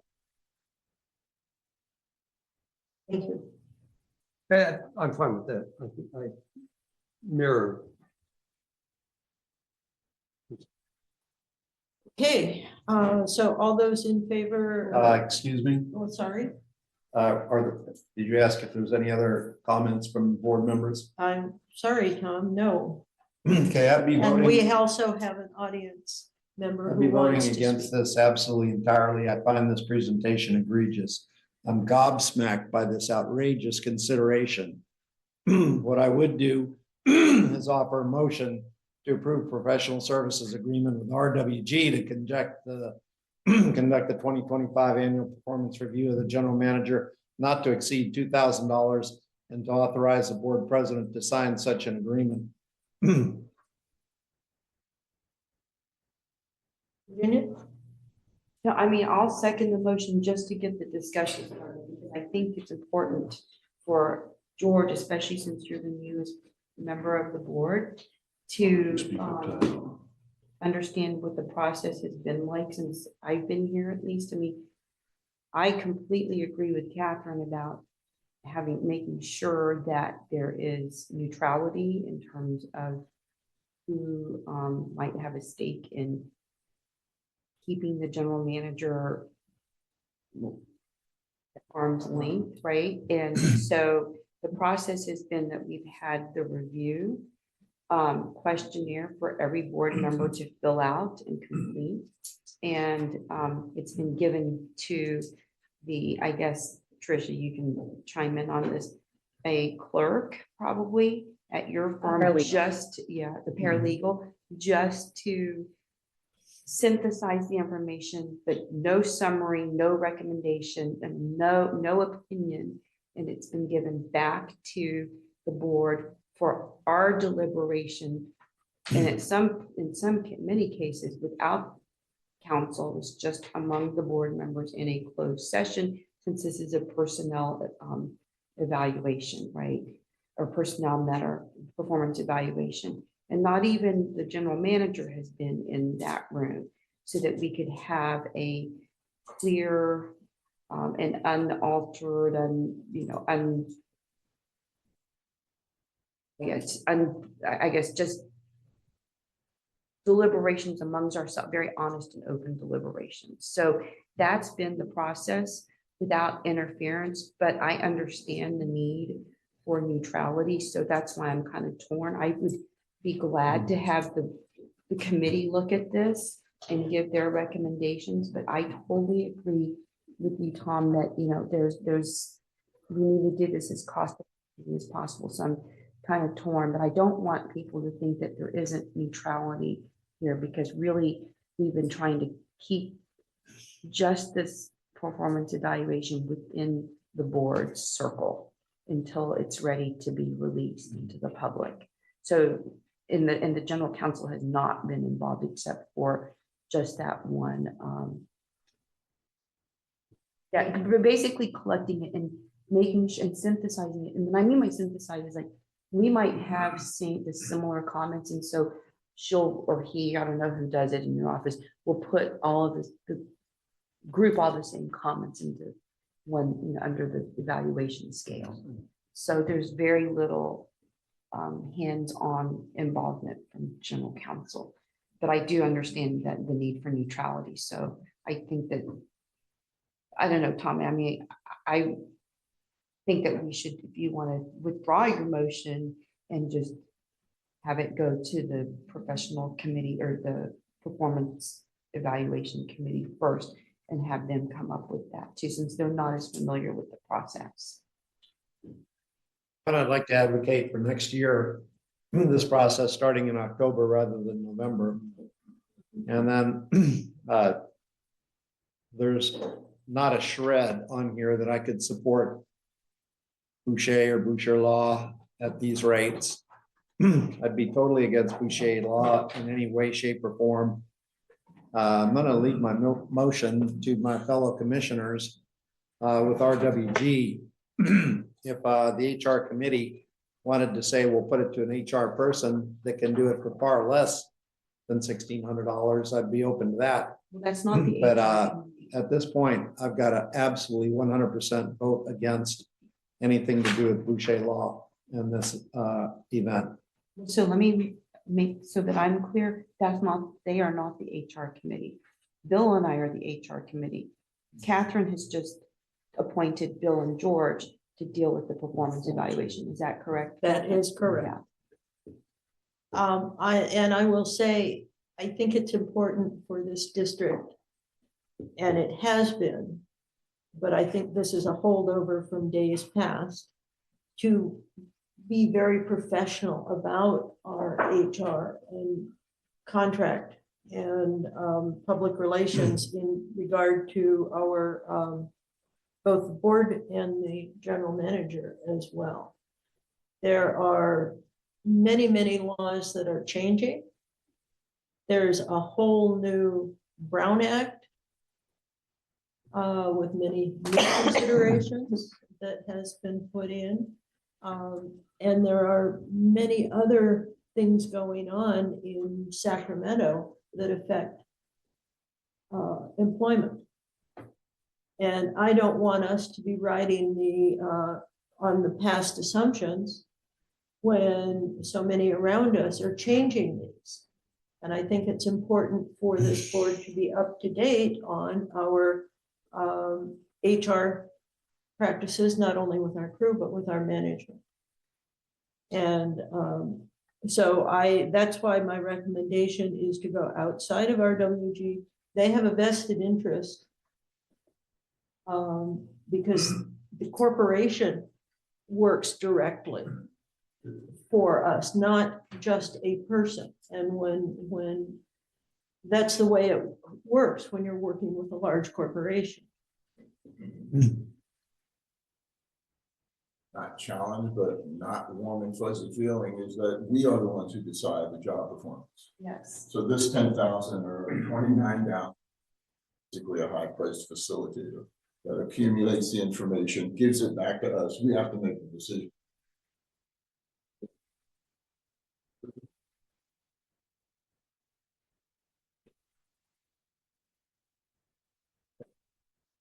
So, you know, so that's where I'm kind of questioning.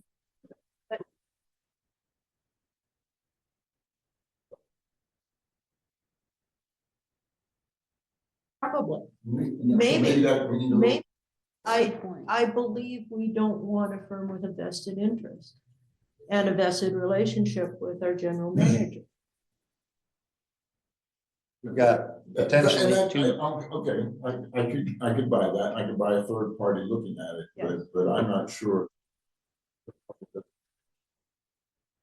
Charges that amount. So- It's for you and Bill And we'll to take do back that the work. That's fine. Well, no, because there's Take still a a look at motion it, on the look at it. table. I see that we could have two motions on the floor. I made a motion and there's another one that was stated in the packet. Nobody made that motion. There's only one motion on the floor. Just make a comment about Commissioner Mateusz's motion. If in fact you decide to go with RWG, you would not need an amendment. Our general legal services contract would already cover the work. It's, you know, our services to you would just be charged under our current contract. And then the other thing I just wanted to make clear is we have employment law specialists that Jim works with all the time, who are going to make sure you have the latest information about about laws that have been passed relating to California employment matters. So I didn't want to leave that unsaid, that we do have a labor and employment department that is up to speed on everything. And also with Commissioner Mateusz's motion, no amendment or legal services agreement is needed to engage RWG. And I don't have any comment one way or the other on how you want to conduct your process. I've always tried to stay very, you know, to respect the policy decisions that you make in doing your annual evaluation. Problem motion. Your what? He Withdraw my withdraws. motion. Okay, I'll withdraw my second. Okay. So I'll move, do you want a Thank you. motion Yes. to have George and Bill on the performance evaluation committee for the general manager?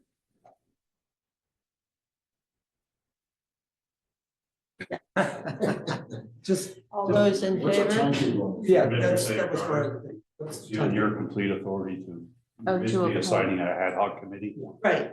Yeah. It's your authority to You assign. don't Okay. need a motion. We don't need a motion. Well, Okay, I'll then, withdraw. There's let's- no motion. since there is no motion, let's just move forward with the committee. Just, yeah, right, okay, I guess to his point too, I'm curious about what kind of time frame we want to work with.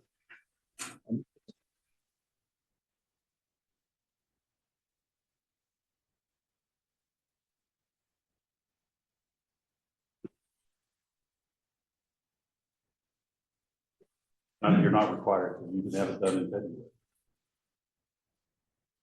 And we have a public comment? You know, I thought it might be interesting, just I'm not really that familiar with the process, but I think that if we're going to evaluate the general manager's performance, it should be done by the patrolman because his actions directly affect them, by you guys, the fishermen, the fish buyers, you know, the leasees. That's who should be. You know, if the guy's a hero and he's doing the stuff, let's keep him in. And if it's not working, we pipe him out. I think that would be better than some firm that doesn't really know what's actually happening down at the facility. Well, this board is the one who's making the decisions, but that's called the 360 employment review.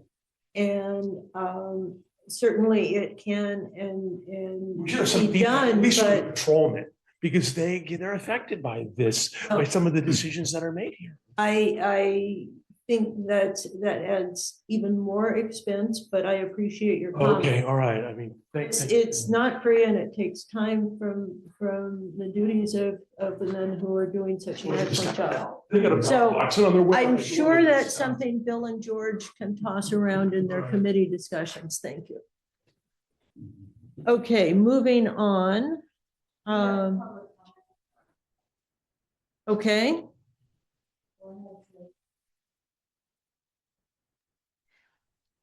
I wasn't understanding what Mr. Mateusz was insulted about, but I would like to say that I have observed when the Bouchier firm gives their reviews of management and they go out and they compare it with similar. Can you hear me? I hear background noise. We can hear you. Thank you. when he compares it to similar employment structures of other, it's like doing a comparison.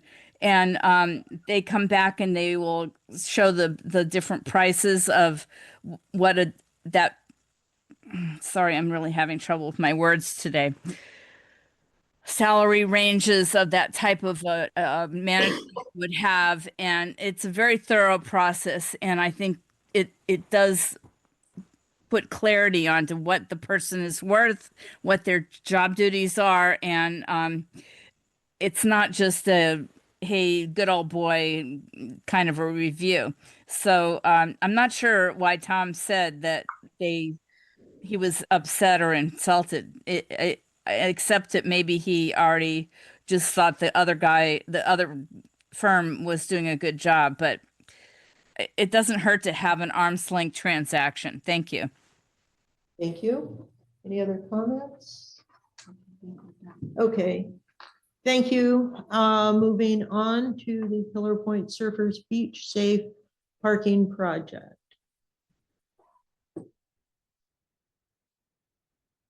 Which is item G3. So, Jim. Morning, President Slater Carter, Commissioners. Agenda item G3 pertains to the Pillar Point Surfers Beach Safe Parking Project, formerly called the Burnham Strip Parking Project. Staff is requesting guidance from the board on the preferred option for the safe parking project.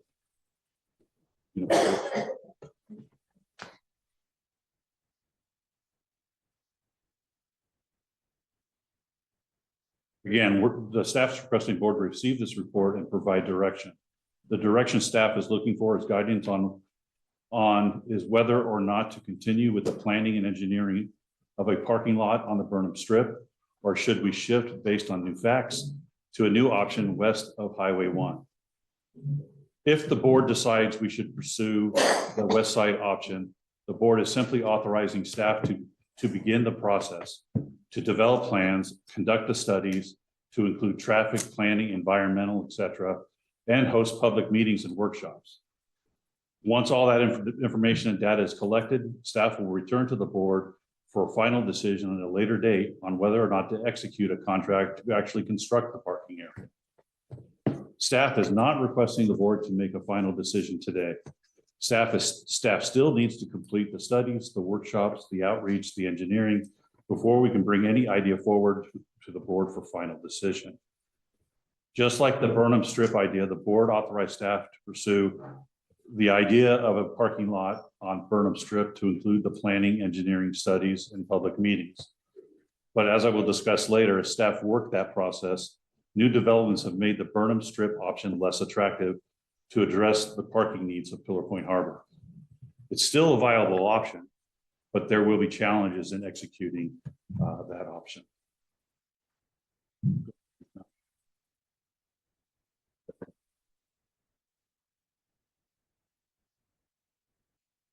A little history, what we've done, and then a recommendation.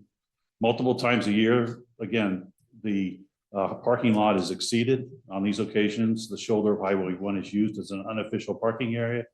This practice is both illegal and unsafe. Staff, with the intent of identifying additional parking to eliminate the need to park on Highway 1, identified an opportunity for the district to improve safety and increase the number of parking spaces at Pillar Point Harbor. In general terms, staff recommended to the Harbor Board that a parking area be constructed on parcels owned by the Harbor District located on the northern Burnham Strip. Go ahead now. The initial concept proposed by staff back in 2024 included a recommendation for the Harbor District to work with Caltrans, San Mateo County, the two private landowners, to transform a portion of northern Burnham Strip into a parking area and walking park. Staff believed the new parking area would complement the park project being proposed by Granada Community Service District on the south end of Burnham Strip, and provide much needed parking for the coast side in support of Pillar Point Harbor Perch Beach, Hotel Beach, Launch Ramp, Surfers Beach, Coastal Trail, and Sam's Chowder House. November 19th, 2024, staff issued an informational email to the Midcoast Community Council and the Granada Community Services District with respect to the initial idea of the Burnham Strip parking project. This email was copied to Supervisor Mueller, the County Planning Office, the City of Half Moon Bay, and Sam's Chowder House. The email is attached to the staff report. But the email opened with the following. To ensure your awareness, I wanted to provide information on an idea the Harbor District staff has been considering with respect to parking on the Burnham Strip and informally discussing with Caltrans. The district needs additional parking to handle overflow parking 4 or 5 times per year. Crab or salmon openers, as an example, to remove cars that use Highway 1 as their overflow parking area. This idea has not been finalized, submitted to the public for comment, or approved by the Harbor District Board as of this date. The email was intended to raise awareness of the potential solution that the staff is considering to take advantage of any partnership opportunities that would result from the Coastal Commission permitting process. November 26, 2024, the Harbor District issued a letter to the Coastal Commission under appeal number A2 SMC 24, informing the commission of the level of cooperation between Caltrans and the district with parking on the coast side. The letter stressed the fact that the concept of using Burnham Strip as a parking lot has not been presented or approved by the Harbor Board.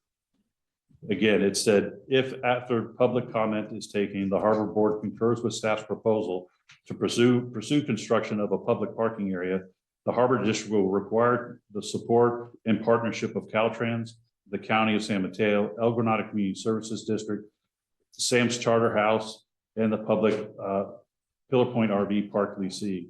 While the Harbor District may elect to construct a parking area, the Harbor District does not have the funding at this time to make it a reality. Time was of the essence of this to issue this letter to take advantage of any potential partnerships with Caltrans in funding the Harbor District project. December 18th, 2024, staff presented the above concept of the Burnham Strip parking to the Harbor Board and requested further direction from the board. The board concurred with staff and directed the staff to continue planning for the parking project. Several questions were raised at that meeting. Go ahead now. The board raised concerns about project cost and impact to the district's finances, what other agencies or businesses were participating, whatever shared funding agreements are made, the district be the sole owner of the parking area, who will maintain the area, trash, landscaping, and lighting, compliance with the American Disability Act. The public raised several questions concerning alternatives. Is there a need for bike lines? What about the crosswalk? Wildlife, Deer Creek RV Park is as an alternative. Burnham Strip should be saved and remain natural. Commercial lot is dangerous. Caltrans issues, and then also stormwater were all brought up by the public. Okay. Responses to the questions posed. Each one of those questions or issues raised was addressed in the February 18th board meeting and staff report, and that is attached to this staff report. February 18th board meeting.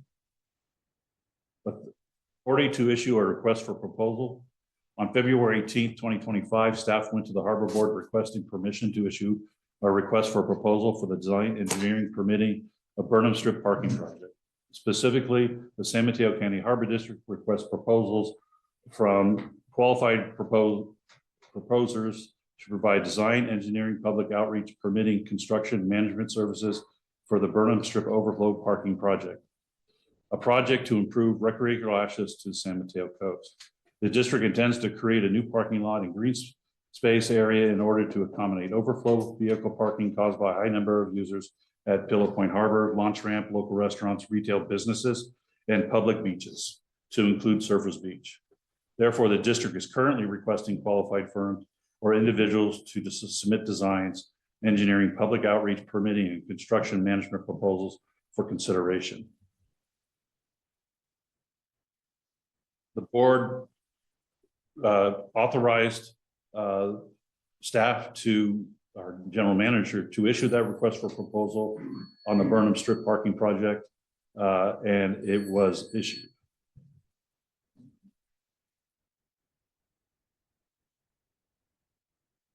A little more on the history. On March 12th, 2025, the Harbor District updated the Mid-Coast Community Council on their efforts and initiatives of the district. The update included the concept of using Burnham Strip as a parking area in support of Pillar Point Harbor. On June 30th, 2025, the district received a letter from Supervisor Bueller's office requesting the district involve the Mid-Coast Community Council and Granada Community Services District in future meetings respecting the Burnham Strip parking project. This letter did add some confusion given the fact the district has been engaged with both agencies since November 19th, 2024. On July 23rd, 2025, the Harbor District issued the attached letter responding to the draft letter published by the Mid-Coast Community Council with July 23, 2025. The letter documents the extensive outreach and coordination the Harbor District has engaged in to date. That letter is attached to the staff report.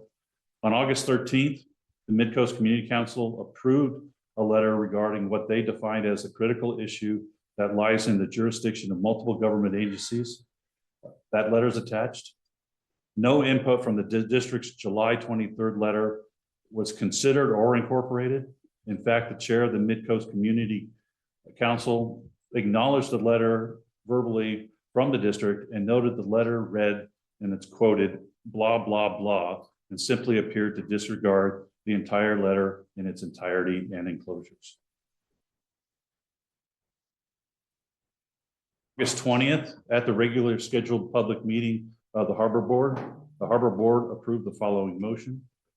Pursuant to a publicly advertised request for proposal, authorize the general manager and to enter into an agreement with the firm found to be best qualified, CSWST2 engineering firm, for the Burnham Strip overflow parking lot and green space project for an amount not to exceed $455,267 with a 10% contingency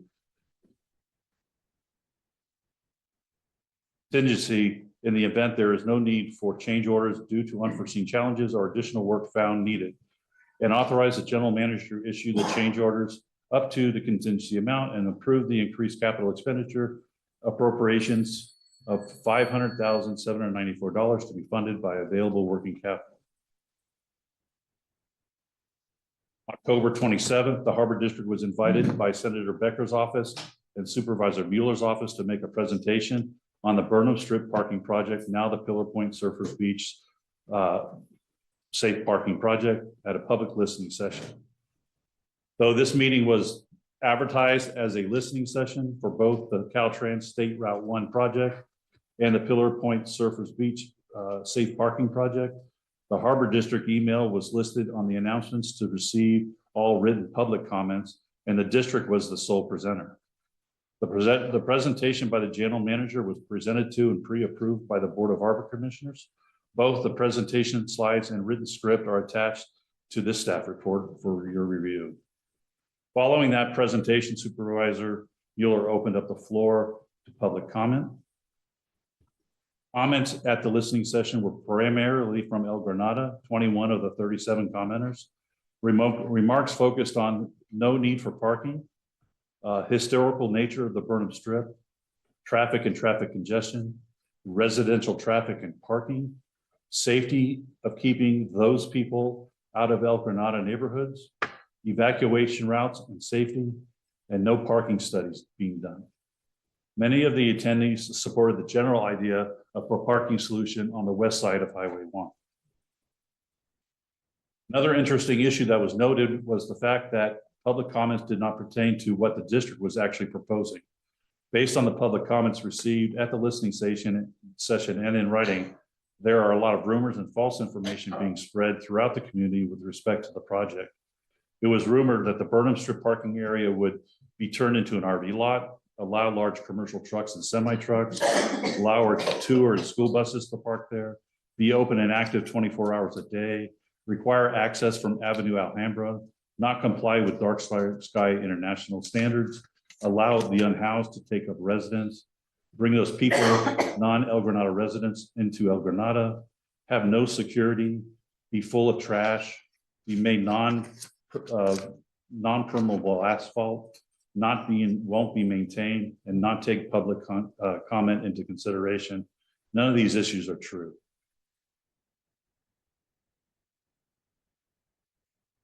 Gene Knight, a resident of El Granada, conducted an informal parking study and shared that results with the Harbor District. The parking lots at PPH were surveyed for 24 weeks from January 22nd through April 30th, and on July 14th through October 16th, 2025. The lots were photographed on 37 days to provide visual documentation of normal work weekdays and weekends and normal peak summer weekends, no holidays or special events, and of documented each event, or special events, holiday fishing events. For special events, multiple photographs documented each event. Utilization rates were estimated from the photographs, and the findings and focus of the two main proposed uses, harbor overflow parking and Surfers Beach parking, and apply to both proposed parking lot locations.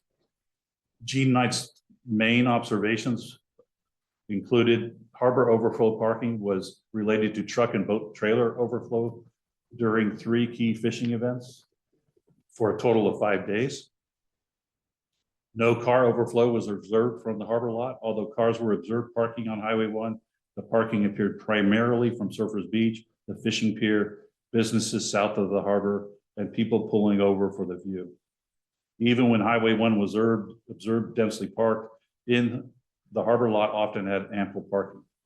The harbor parking lots are not visible from Highway 1 in either direction, even though they are immediately adjacent to the highway. Public parking sign that also indicates access to the coastal trail could draw more drivers to the lot, possibly reduce the parking on Highway 1. Both parking lots are located 0.5 and 0.7 miles from Surfers Beach, a long distance for pedestrians to walk when carrying beach gear, surfboards, fishing gear, coolers, and children.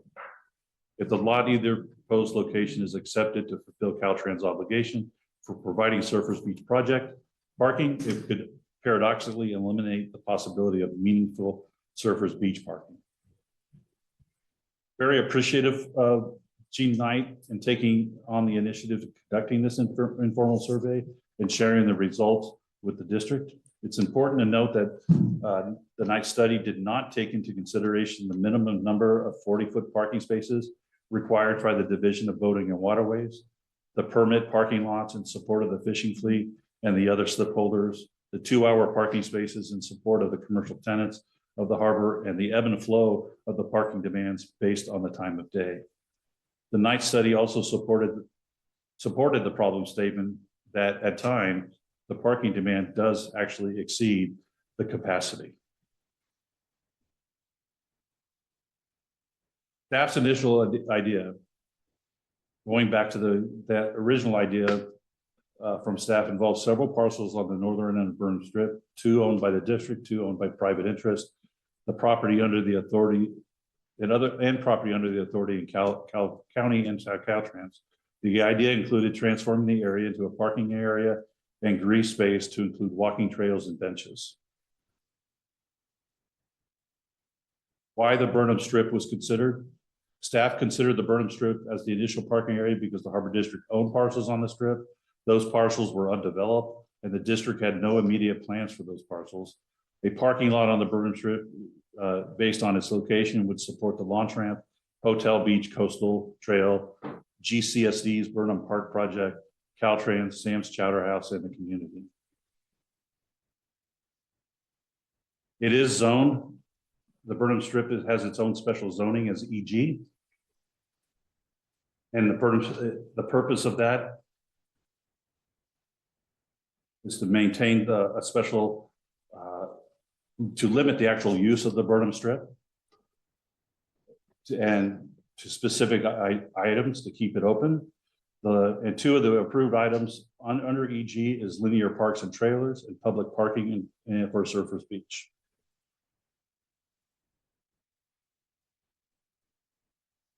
Considerations of the Burnham Strip, you can see are listed there. Several things were being considered. Again, no RV parking, no large commercial. Dark skies would have been or would be considered and complied with public access, permeable surfaces.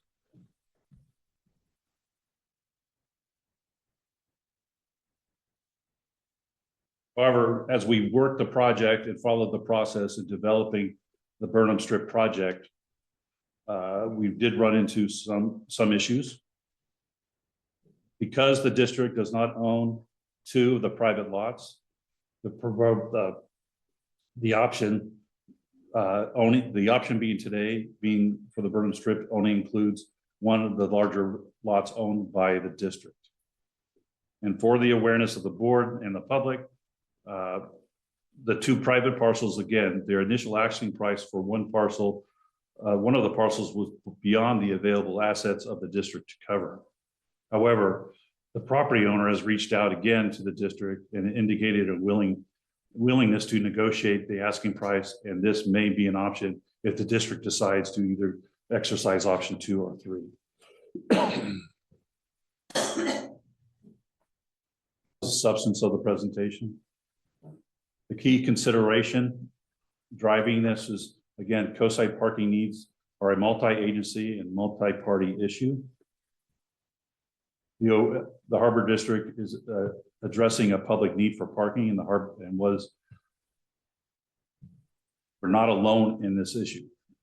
By this, staff was aware and considered parking needs of the coast side for the access to the coast to include Surfers Beach, the breakwater for fishermen, Pillow Point RV Park, Hotel Beach, the Beachfront Hotel, Chowder House, Launch Ramp, Birch Beach, Coastal Trail, Ocean Siders, Half Moon Bay Kayaking, all the businesses, that's 3 Captains, Morning Star Fisheries, Mavericks, Pelagic Restaurant, Catch, Bait Shop and charter vessels, fishing vessels, recreational vessels, and many other users.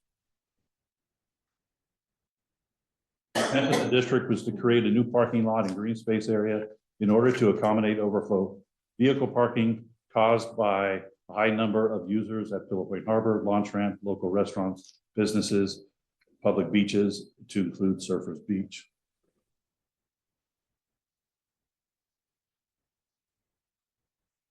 Coordination in developing a parking solution. The Harbor District did work with Caltrans, considered Surfers Beach's requirements, Sam's Chowder House, Hotel Beach, or Coastal Beach, Coastal Trail, Pillar Point RV Park, and then Coronado Community Services District.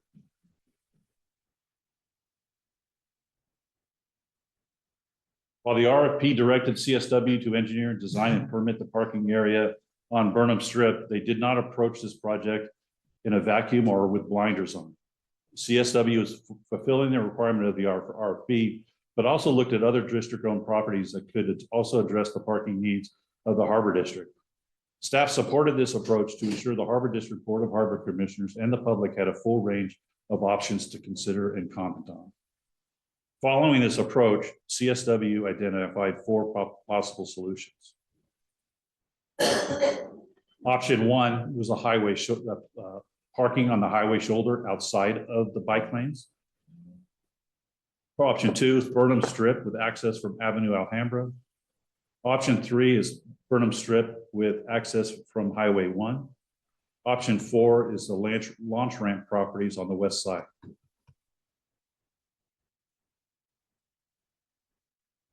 Option one involves constructing diagonally parking along the shoulder of Highway 1 outside the planned bike lanes on the northbound side of Highway 1. You can see those diagonal blocks that looks like bricks. Why diagonal? Excuse me, we'll take questions during public comment.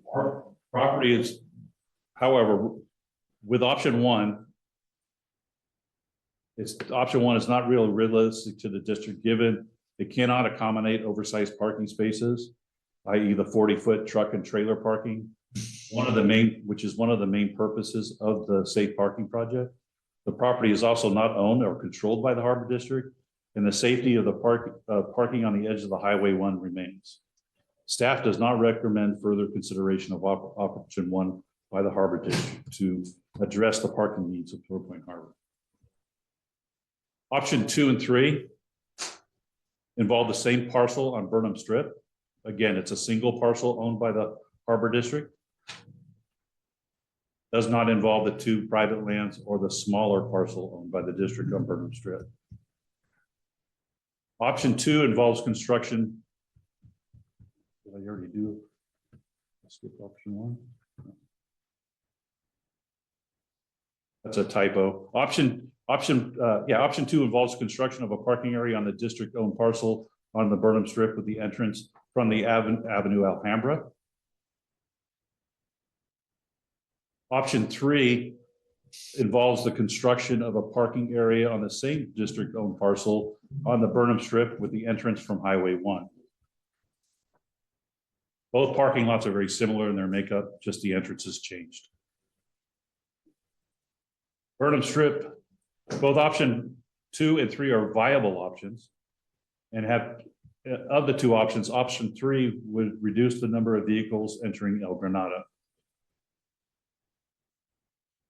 However, Burnham Strip has some issues and concerns that have developed and been identified as we work through this process. With the area on the Burnham Strip being limited to a single parcel, the area for the parking lot would also be limited and very restricted for trucks and trailers to maneuver. Attaining additional private parcels is extremely cost prohibitive at this time. Both 2 and 3 will require crosswalks across Highway 1, which is also very cost prohibitive. District may have a higher need of the Burnham Strip parcels based on the TMDL water board requirements and Deer Creek. And the public, mainly residents of El Granada, have voiced a strong objection to any building on Burnham Strip. Issues and concerns continued. A petition drive against the parking project on the Burnham Strip was started online and gained over 1,000 signatures.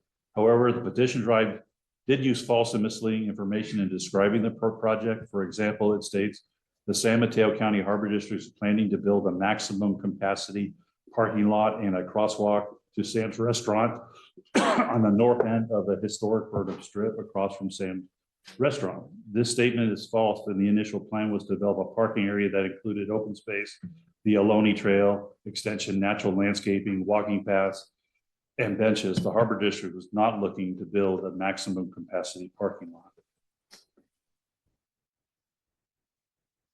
Option 4, launch ramp properties.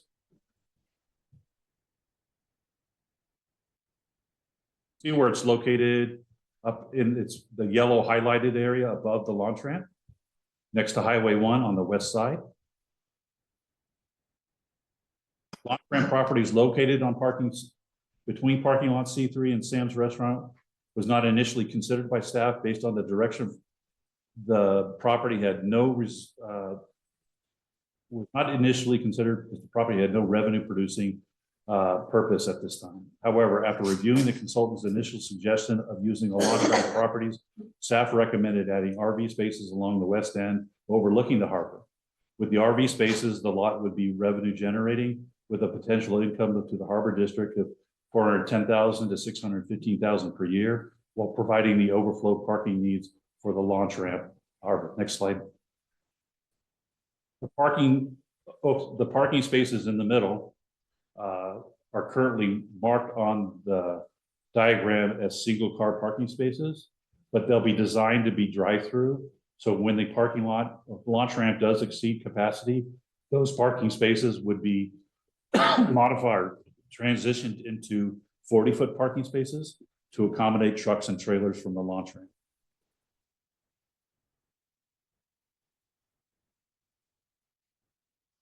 Option 4 has several positive attributes over option 2 and 3. These include being located at the launch ramp, located on the coastal trail, is adjacent to the breakwater and surface beach, provides more maneuverability, may satisfy the coastal commission's requirements for Caltrans, may support local businesses. No crosswalk or overpass is needed for Highway 1. No additional property purchases are necessary. It's adjacent to the harbor and more convenient for staff to patrol and manage. In addition to the 4 options identified by CSW, staff added option number 5, which is do nothing. Option 5 is always within the board's discretion to take no action and maintain the status quo. While this is the viable option for the board district, and may be the only option at the district if no funding is identified, it does not address the parking issues associated with the demand exceeding the capacity. As a result, on those days when parking demand does exceed capacity, those cars and trucks and trailers will need to park somewhere. That somewhere will be the neighborhoods and streets of Princeton and El Granada. Staff also added option number 6. Option 6, again, as with the board's authority to take no action, the board always has the authority to place the project on hold for further analysis. While this does not cancel the project, it does delay it. As a result, once again, when on those days capacity or demand exceeds capacity, those trucks and trailers and cars will end up parking in the neighborhoods. Excuse me.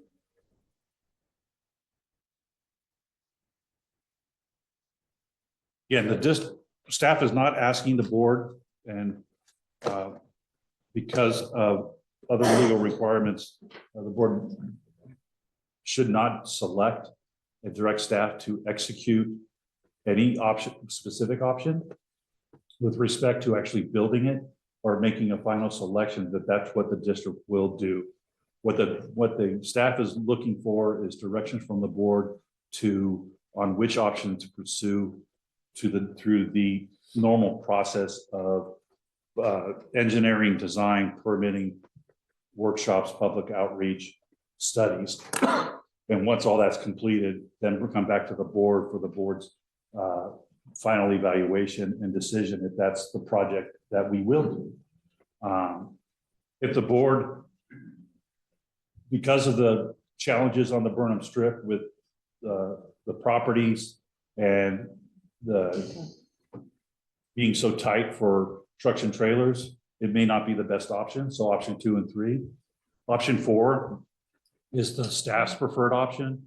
And again, what we're asking is for permission to continue the process of developing a complete package for the board, which would include the studies, the plans, the drawings, and public comment and public workshops.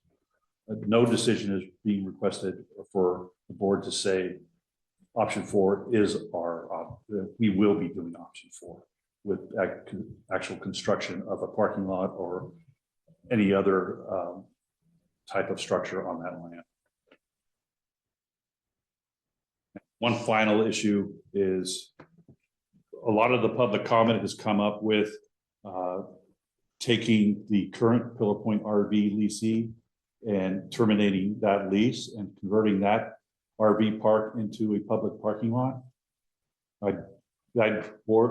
The staff has not presented that to the board as an idea because we do have a current lease with that leasee, and to cancel that lease would be extremely expensive for the district. And we'd also lose significant amount of money for our operating fund if we do cancel that lease. It is the lease is active and the tenant is operating under that lease.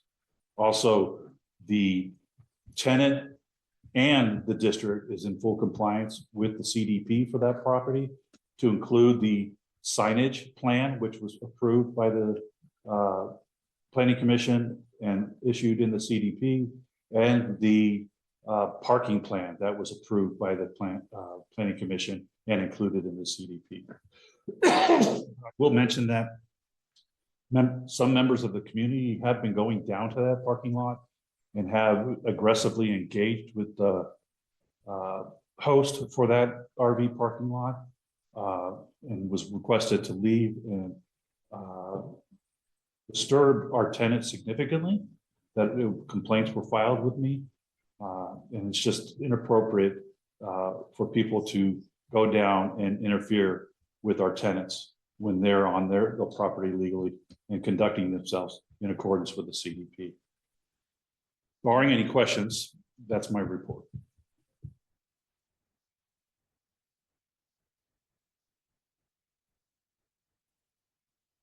Could that be? It could be, but that's up to our tenant to pursue. It is considering filing a restraining order, but that's all he's told. First of all, I'd like to thank Jim and staff.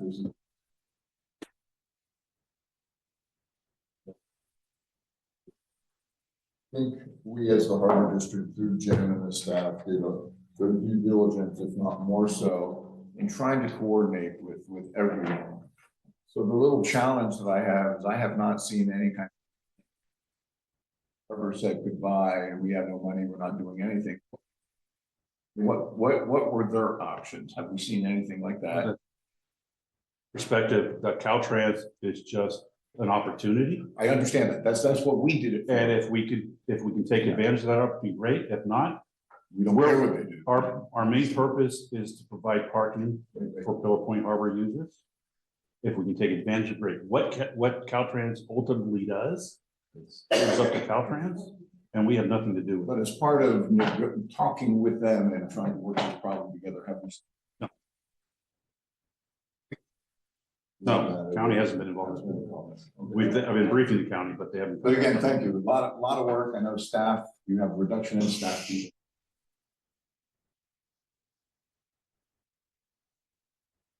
I would like to add my thanks to Jim and the staff for the tremendous amount of hours they put into this too.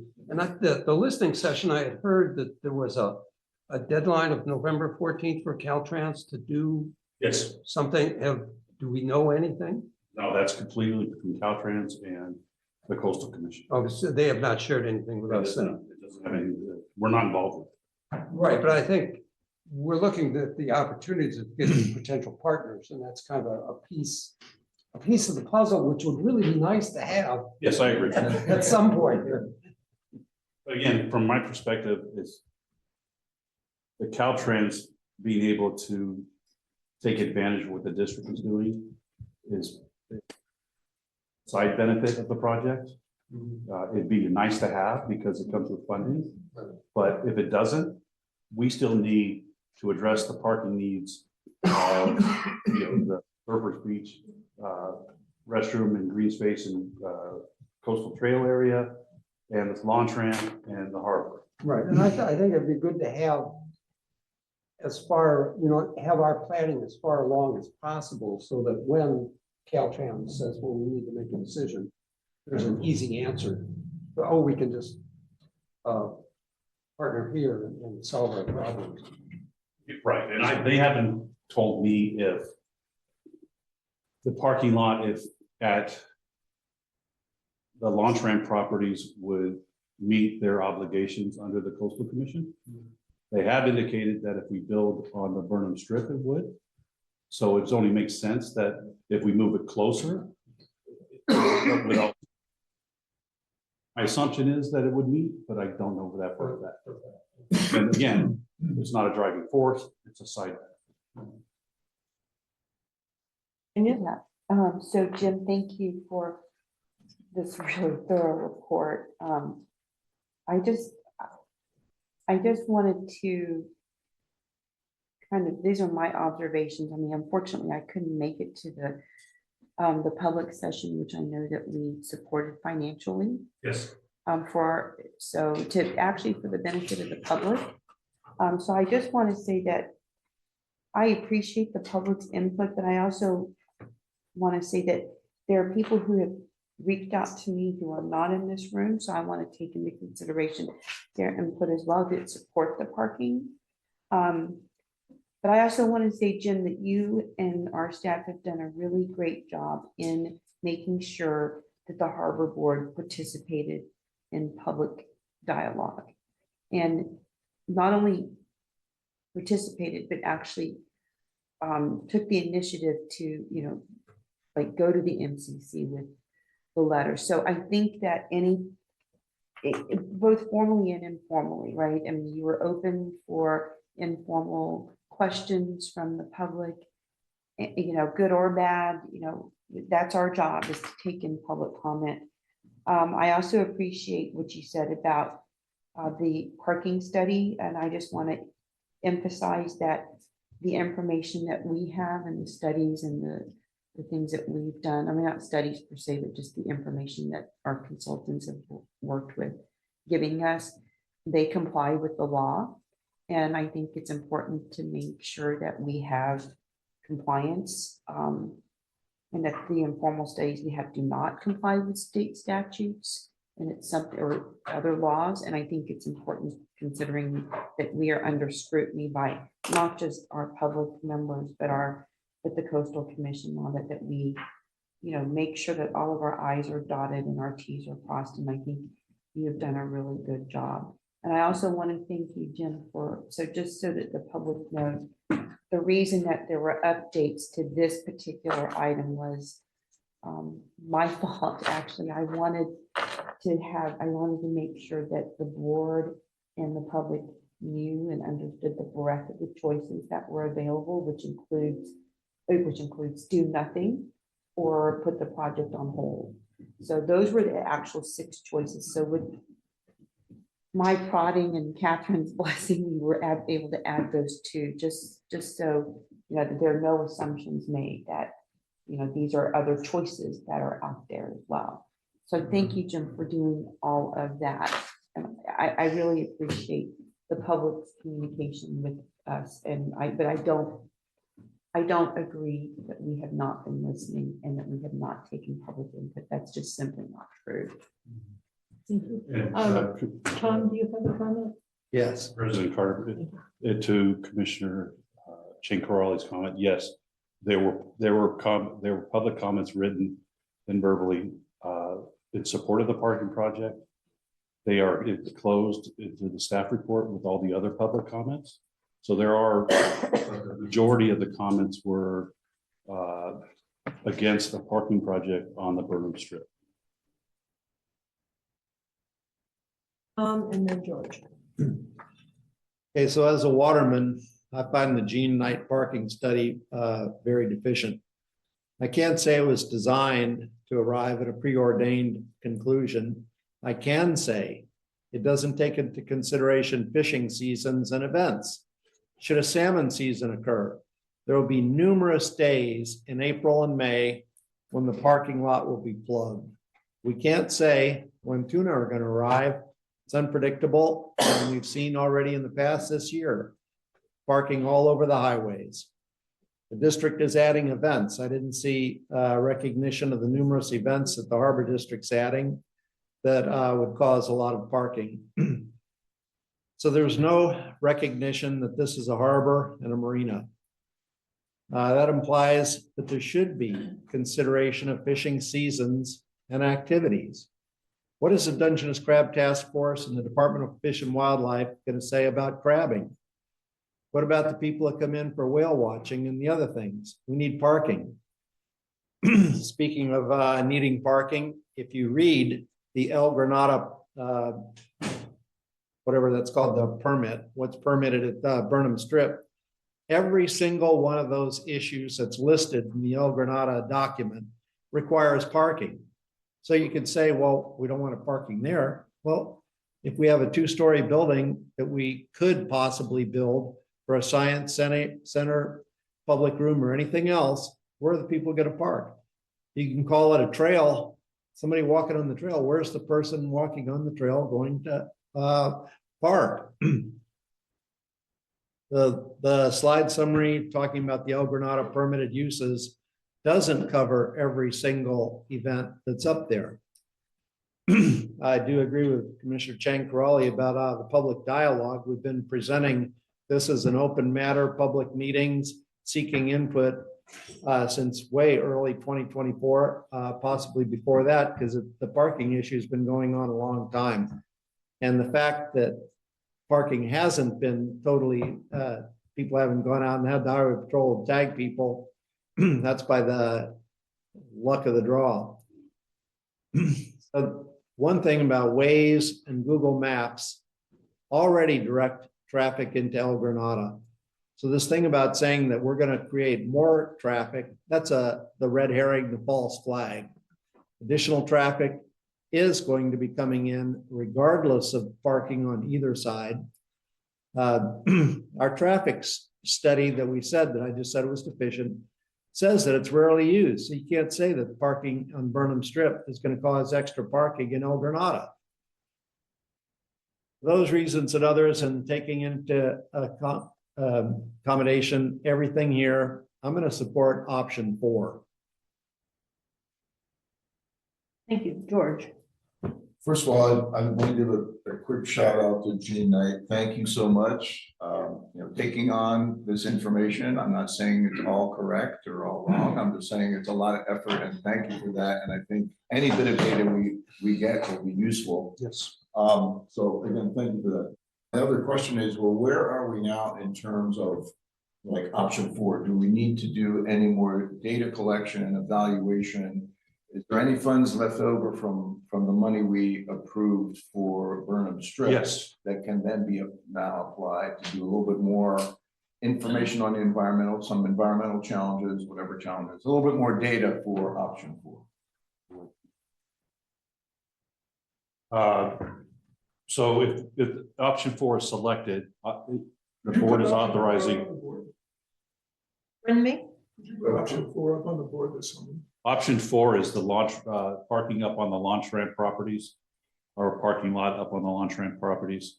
It includes, if the board chooses to redirect our efforts to the launch ramp properties, we'll not say option 4, it'd be the very beginning again. So we have kind of a sketch. That's all we have. We still need to do all the studies. We still have to do all the public notice. We still have to do all the public outreach. We still have to do all the permitting, planning, and engineering. So just like right now, that's basically where we're at with the Burnham Strip project too, is, okay, here's what we found as we've gone through this process. Do we want to continue that process? Maybe not, because of the problems we're encountering with the actual size of the lots and the private property. Say launch ramp properties, we'll start with again developing it a little bit more, doing those studies, have a public meeting, workshop on it, and then bring it back to the board for more than once, but keep the board updated. But bring back the final solution and contract to issue for construction at a later date. But we're nowhere close to that because we still have to do everything. Now, the board already approved the available funding? That's in the RFP. They're just, by this saying pursue option 4, the board is authorizing us to direct the contractor to focus their concentration on that single option and begin the process. Let's go to the public comment. And Len, did you get to, before I call on you, did you get to Melanie? Okay, why don't we start with you, because you are going to fill in information on Caltrans.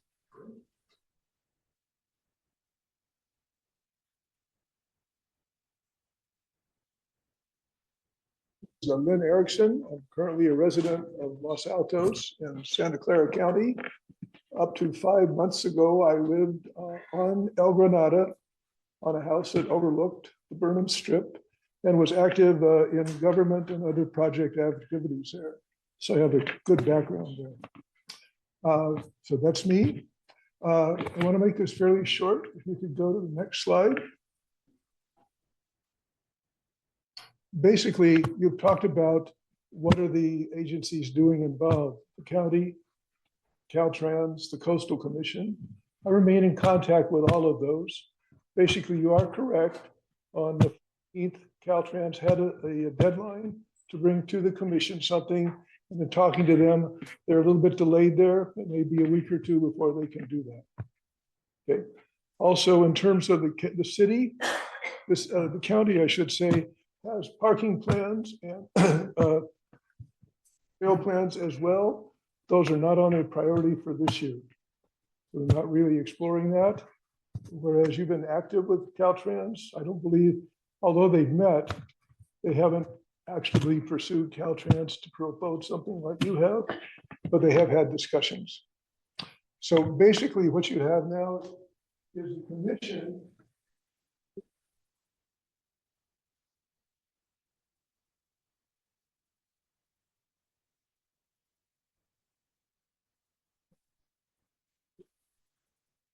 specifically Surfers Beach.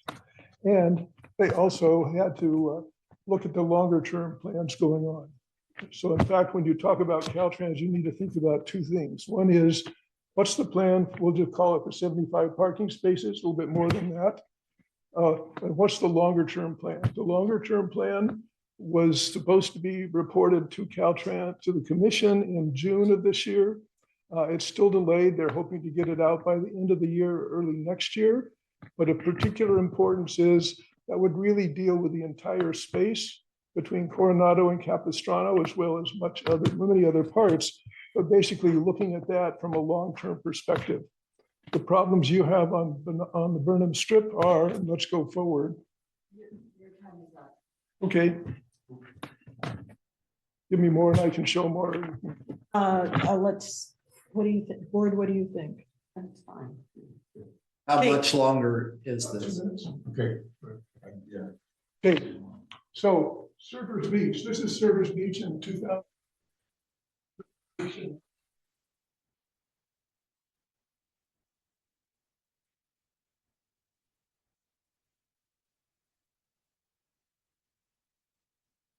Also within the overall Burnham Street.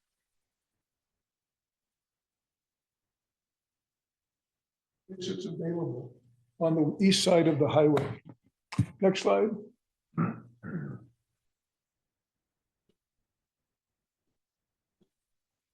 Where it says no room for cars at all. Next slide.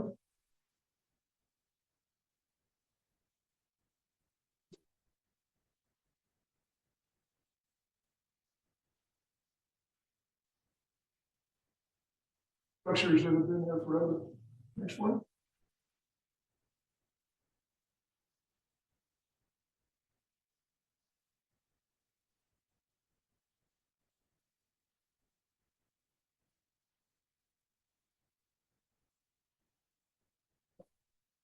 To begin construction, you'll have stuff there for about 2.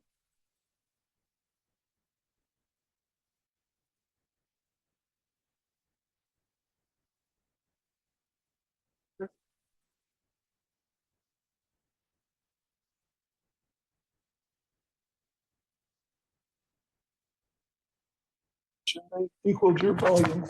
This was a 60-page part of the 300-page staff report that Caltrans to the Coastal Commission, and basically it said that there was a lot 65 parking spaces, but I've not been able to get more details on that. So that's your current state. And basically all of this up here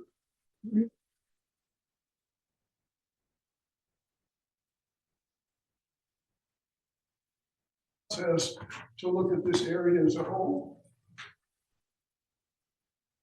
On the line now, that was originally early put forward, and we're waiting to see when it actually shows up. So that's it. Dan, sorry, Dan. I'm looking at the next speaker, Dan Haggard.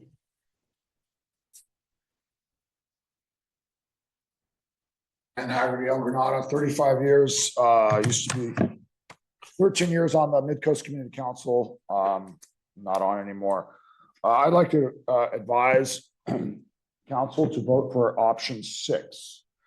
Put the project on hold, go back to the drawing board. The RV element was not clear to anybody. Major view blocking and blight elements here. No real community approval yet on this. Parking data and shoulder parking need discussion. I also advise as a commission You might want to consider avoiding any further broad. No, it's on. Keep going. Interrupted, please. Recommend avoid further broad public relations damage with the visitors who love, including the visitors, not just the community and visitors who love this area so much. There's so much at stake here. I recommend that you start to consider thinking to truly build a plan with the community. Have good ideas explored, provide realistic representations, images from different angles to the water. One concept vision of my own is that would be an open park setting, no pavement, protect the blue herons. This park could provide overflow parking on the grass only as truly needed, small number of small, tastefully designed seaside style buildings, all uniquely different shaped and temporary movable sheds that could be revenue generation. All positioned in a way to have minimum view blocking, create an environment like a seaside Kings Mountain Arts Fair. This could be partially closed for private events. I think this will bring a broad support by the Chamber of Commerce, visitors spending dollars, drawing more visitors spending dollars on the all visitor serving establishments. This is truly something that everybody could be eventually extremely proud of. And Regionally, that's a great ending. You're over time. please consider it. Thank you. Option 6, put on hold. Thank you. Meredith, and I need help with your last name. Okay. Karpowicz. Okay. I just, first of all, before I even get started on anything, I also wanted to commend a couple of your people here in the room. I fell a couple of weeks ago entering the building and I couldn't get up. I was on my knees and my arm had this thing hanging I thought was a broken bone. I started pounding on the window and calling out before anyone heard me. And someone came to my assistance. And then this wonderful woman, Rochelle, was so kind and caring and getting me upstairs, carrying, not carrying, to get me upstairs. And we went into Melanie's office and she also was very helpful. The idea that no one else could fall and that we could prevent that is unfathomable. I mean, you can't ever decide that. I spoke a little bit with this kind gentleman over here before everyone came in and talked about the possibility of putting some sort of a strip or paint that says caution or be aware, because you don't really notice that those 2 steps are there.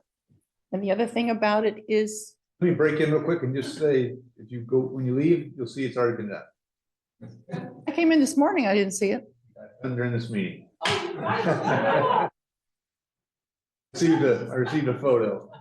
Thank you, thank you. Well, okay, so that was just what I was going to ask. Someone said, well, maybe you should do something about your fall. I said, the only thing I would ever consider doing, not against someone, is for everybody else. You guys come in almost every day, I guess. Thank you so much. That was wonderful. Thanks for bringing it to our attention. I appreciate that. And the other thing I want to say before I get started is that I just heard about this other possibility of using the RV space. And someone told me to start crossing out things to maybe cut some time off. So, okay, I'm Meredith and I have been on the coast since 1971. Meredith, yes, you're out of time. Well, I was talking to you guys. I wasn't talking about anything that I was recommending or I'll tell talking you what, about. I'll give you 1 minute. And I did interrupt her. That's true. Yeah, well, 1 minute, 1 minute.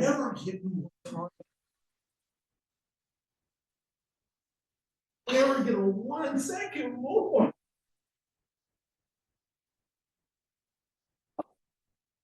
Been here since 1971, a very senior at 83, and I have experienced many changes on our beautiful coast.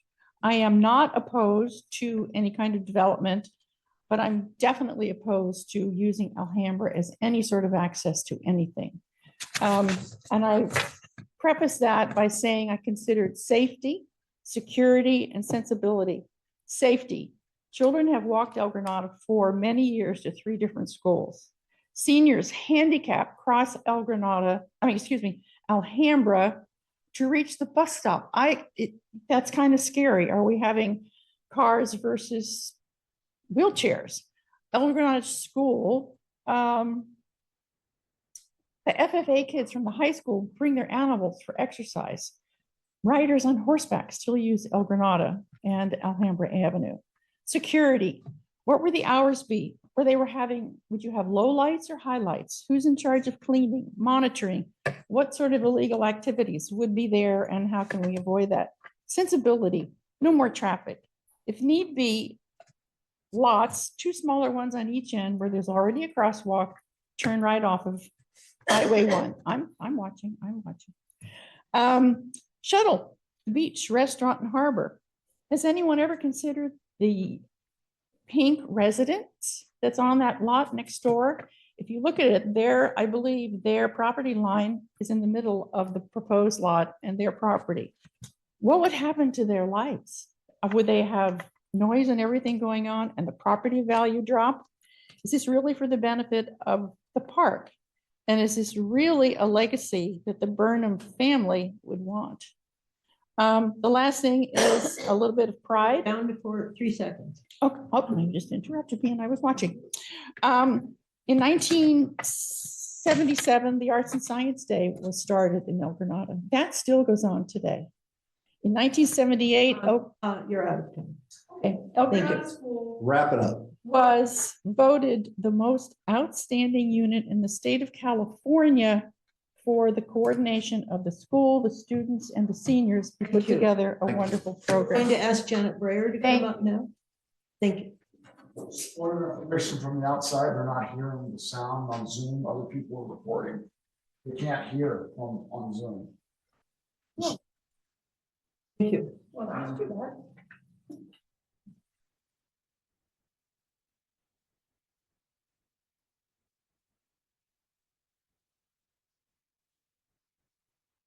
Good afternoon, Janet Breyer, resident.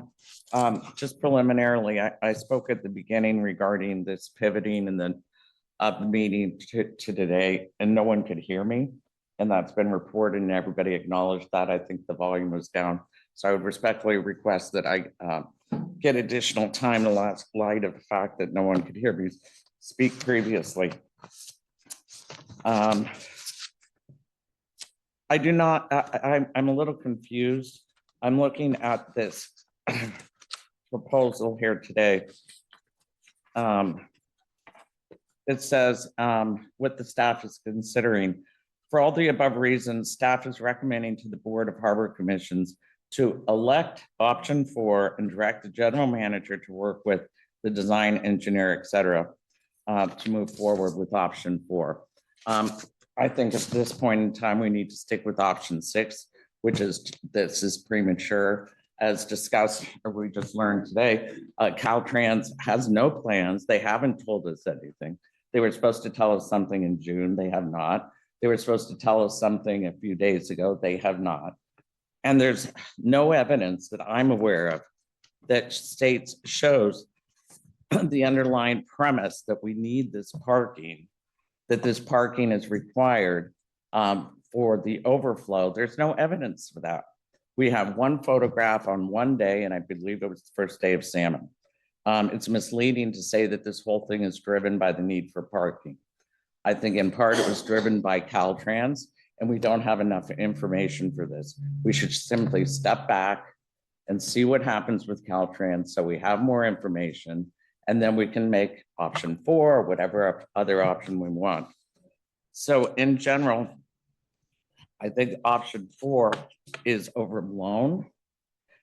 We never knew when we went to the Mueller meeting that option 4 included RV parking.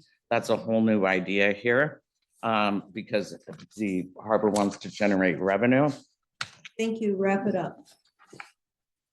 And I think it was impermissible to pivot at this point in time. It's not illegal to park on Highway 1. Dan's addressed that before. He's talked to the sheriff's department. So to say that's the driving force, the need for parking, I think we need more information. we should put this on hold. Thank you. Right along, Steve Prusso.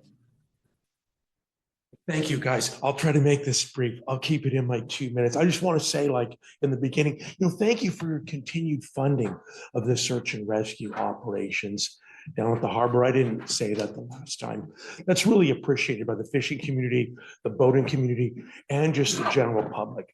As far as this parking thing goes, this whole Burnham strip, just forget the east side of it. Just forget that plan. That's too dangerous. They have people park on the east side and walk over to the west side to get to their boat. Just cancel that idea completely. I'm not sure we really need parking. There's a few events that take off, that things get a little bit crowded, but I think we could probably live with just what we got. We don't have a lot of money. We got a lot of repairs that need to be done down at the facility. We don't really have the money for parking. We spent $10 million on a lot that's going to take another 10 million to develop and turn into an RV park. And then speaking of the RV park, let's leave Keaton Urhan alone. He's done a lot for the fishing community and the harbor in general. Let's not take his RV lot and make parking with it for the public. I think that just has got to be completely off the thing. I think it's either like option number 5 or number 6. We got all this paperwork everybody works so hard for. This is just, again, a waste of time and effort of what you guys need to be focusing on. It's a harbor. We're not worried about Surfers Beach. We're not worried about parking. Worry about your marine assets, fish buyers, the fishermen, the sports fishermen, your lessees. All right, guys. Thank you guys for your time. Thank you for doing a good job. Now I know why I vote for you, Virginia. Thank you. All right. Thanks, Tom. I have 6 seconds. Oh, yeah. Let's finish it up. Hey, thank you guys.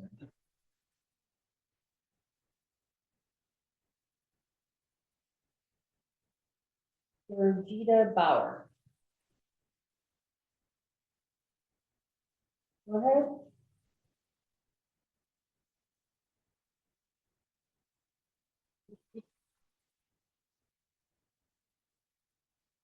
Hello?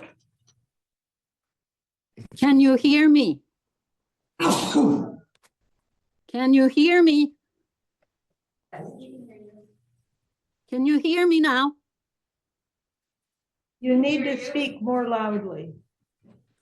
Okay, can you hear me now?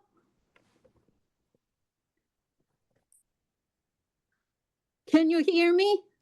Yes. Okay, I'm going then. It would have been smart to have the need for parking verified by data and your own survey before spending $500,000 for design. The only existing study's conclusion is that extra parking is not needed, and you're naming it Safe Surfer Beach is detrimental to a real solution for the Surfers Beach parking. That's it. Thank you. Thank you. Next. How many do we have online? Okay. 3 more. Okay. Before we go on, do we have a stop on this? Do we have to extend the time of the meeting? Oh, we changed that, so it's open-ended.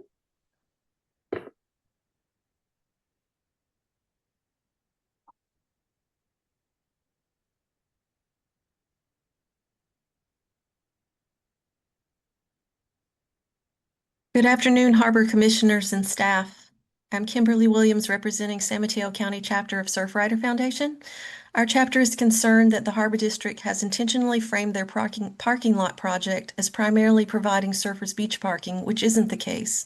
This project and all its options don't realistically provide any parking in close proximity to Surfers Beach for surfers carrying their boards and families carrying their stuff with their children in tow. These options are too far away from Surfers Beach, and the community and visitors are accustomed to easy access and to accessing the beach within easy walking distance as it is now. Caltrans is responsible for providing a solution to the 75 spaces they have proposed to eliminate, and any solution involving other stakeholders needs to be transparent and taking into account significant community input. Surfrider supports alternative viable options for Surfers Beach parking in closer proximity. We ask the Harbor District to stop characterizing your project as Surfers Beach parking. Surfrider is also concerned that the Harbor District's project will significantly impact the landscape, water quality, increase stormwater runoff, impact wildlife, and introduce more infrastructure to an area already impacted by sea level rise. We note that adding more RV parking, especially in partnership with a private business that has a history of poor stewardship of our coastal resources, is not in the public's best interest. There are already 2 RV parks, one of which added to this problem to begin with by taking away pre-existing public parking at Surfers Beach. Plan Princeton conducted a comprehensive survey of the public, and the clear preference was for a traditional working harbor. The Harbor District's revenue ambitions need to be aimed at fulfilling that vision and focused on better management of finances and budgeting within their means. Purchasing multiple parcels has only added to their financial burden. We encourage the Harbor District to do a better job of including the public in its planning processes and to be more transparent in its business, given it is a public agency. While we appreciate considering a shift away from developing the Burnham Strip parcel, we cannot support another parking lot when the need for one hasn't been proven. Harbor District messaging has been misleading, and the Harbor District has substantial parking lot space in the harbor currently that could be managed to better meet the need. Thank you.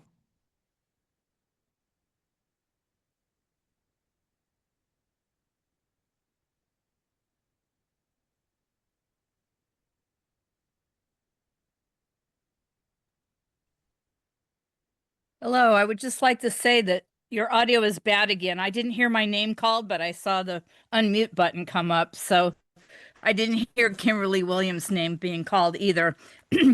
Carlisle Young, Moss Beach. First of all, I'd like to address your audio issues. I couldn't hear a lot of what some of the speakers were saying. I heard Kimberly Williams loud and clear, but Len Erickson kept walking back and forth from the podium. I couldn't hear half of what he said. So really, you need to address the audio in the room. And off topic, but somewhat topic to parking is you do need to add some handicap parking down at the harbor. I went to Ocean Ciders and it was very hard to walk to where they're located from there aren't really any nearby handicap parking spots there. And last, I went to the MCC meeting last week and there's no handrail at your entrance. So you might want to consider installing one. Thank you. Now, on to this issue. I went to your meeting and they wrote down a whole bunch of questions, but they never gave us any answers. I don't know who was scribing all of the questions that they asked. There were about 50 people in the room, maybe more. And they were almost all in favor of not building anything on the east side as far as parking went. But a lot of people were asking questions and nobody gave answers. They said they would get back to us. So I don't know if the Harbor District was keeping track of those questions or if it was Ray Mueller's office or Caltrans or what. It'd be nice to know. As far as security at the parking lots go, you didn't really mention that, but we all know that cars get broken into along the coast and there's auto thefts and break-ins, etc. So I would like you to maybe consider that's one of the expenses of your guys putting in a big parking lot somewhere. And if you have criticism from the public regarding no public outreach, it's probably because of the timing. Last year, a lot of your midweek meetings, you didn't even allow Zoom until after your LAFCO municipal services review. Thank you.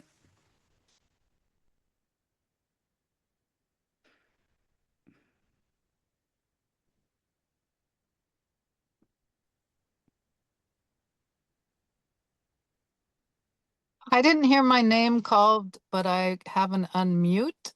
Can you hear me?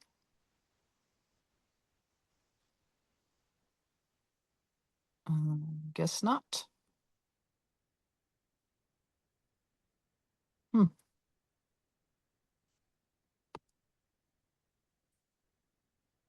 I can't hear anything. Can you hear me?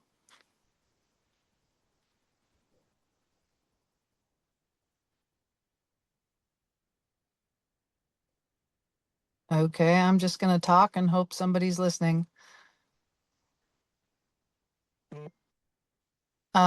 We all agree there is or will be a parking issue in this segment of the coast. Thank you, Jim, for the presentation on the Harbor District's 4 possible solutions. But I don't think any of these options is what the community wants. The community is looking for solutions that will limit the conversion of open space and wildlife habitat and protect view corridors. So I think there are 2 issues at play here. There's a need for Caltrans to have an additional 75 space parking spots, a condition required by the California Coastal Commission, and the harbor's need for overflow parking for the few annual events such as the crab and salmon opener. I would like to offer 3 additional options to consider that were not included in the harbor's staff report. Number 1, to maintain the Caltrans 75 space requirement, why doesn't Caltrans use the existing Caltrans right-of-way on the El Granada side of Highway 1 with an easement through a small portion of GCSD's existing gravel parking lot? This might also help GCSD in getting their own park plan approved by CCC, and there's plenty of room for 75 cars, and it's the closest location to Surfers Beach, with the exception of using the existing, number 2, Keaton Urham's RV park at Surfers Beach, which would involve revamping the layout to reduce the number of RVs and increase vehicle parking. This would allow public access to a public resource, the Pacific Ocean and Surfers Beach. Third, to solve the harbor's overflow parking issue, lease the space at the airport for trucks and trailers or vehicles, and the Harbor District could provide a shuttle to take them from the airport gate across from American Legion through the large parking lot adjacent Keats' new RV lot, crossing Capistrano Road, and directly drop them off at the boat launch. Dream Machines has shown there's plenty of parking at the airport to support this overflow parking for the 3 to 4 events such as the crab opener and salmon opener, or even holiday events. Thank you.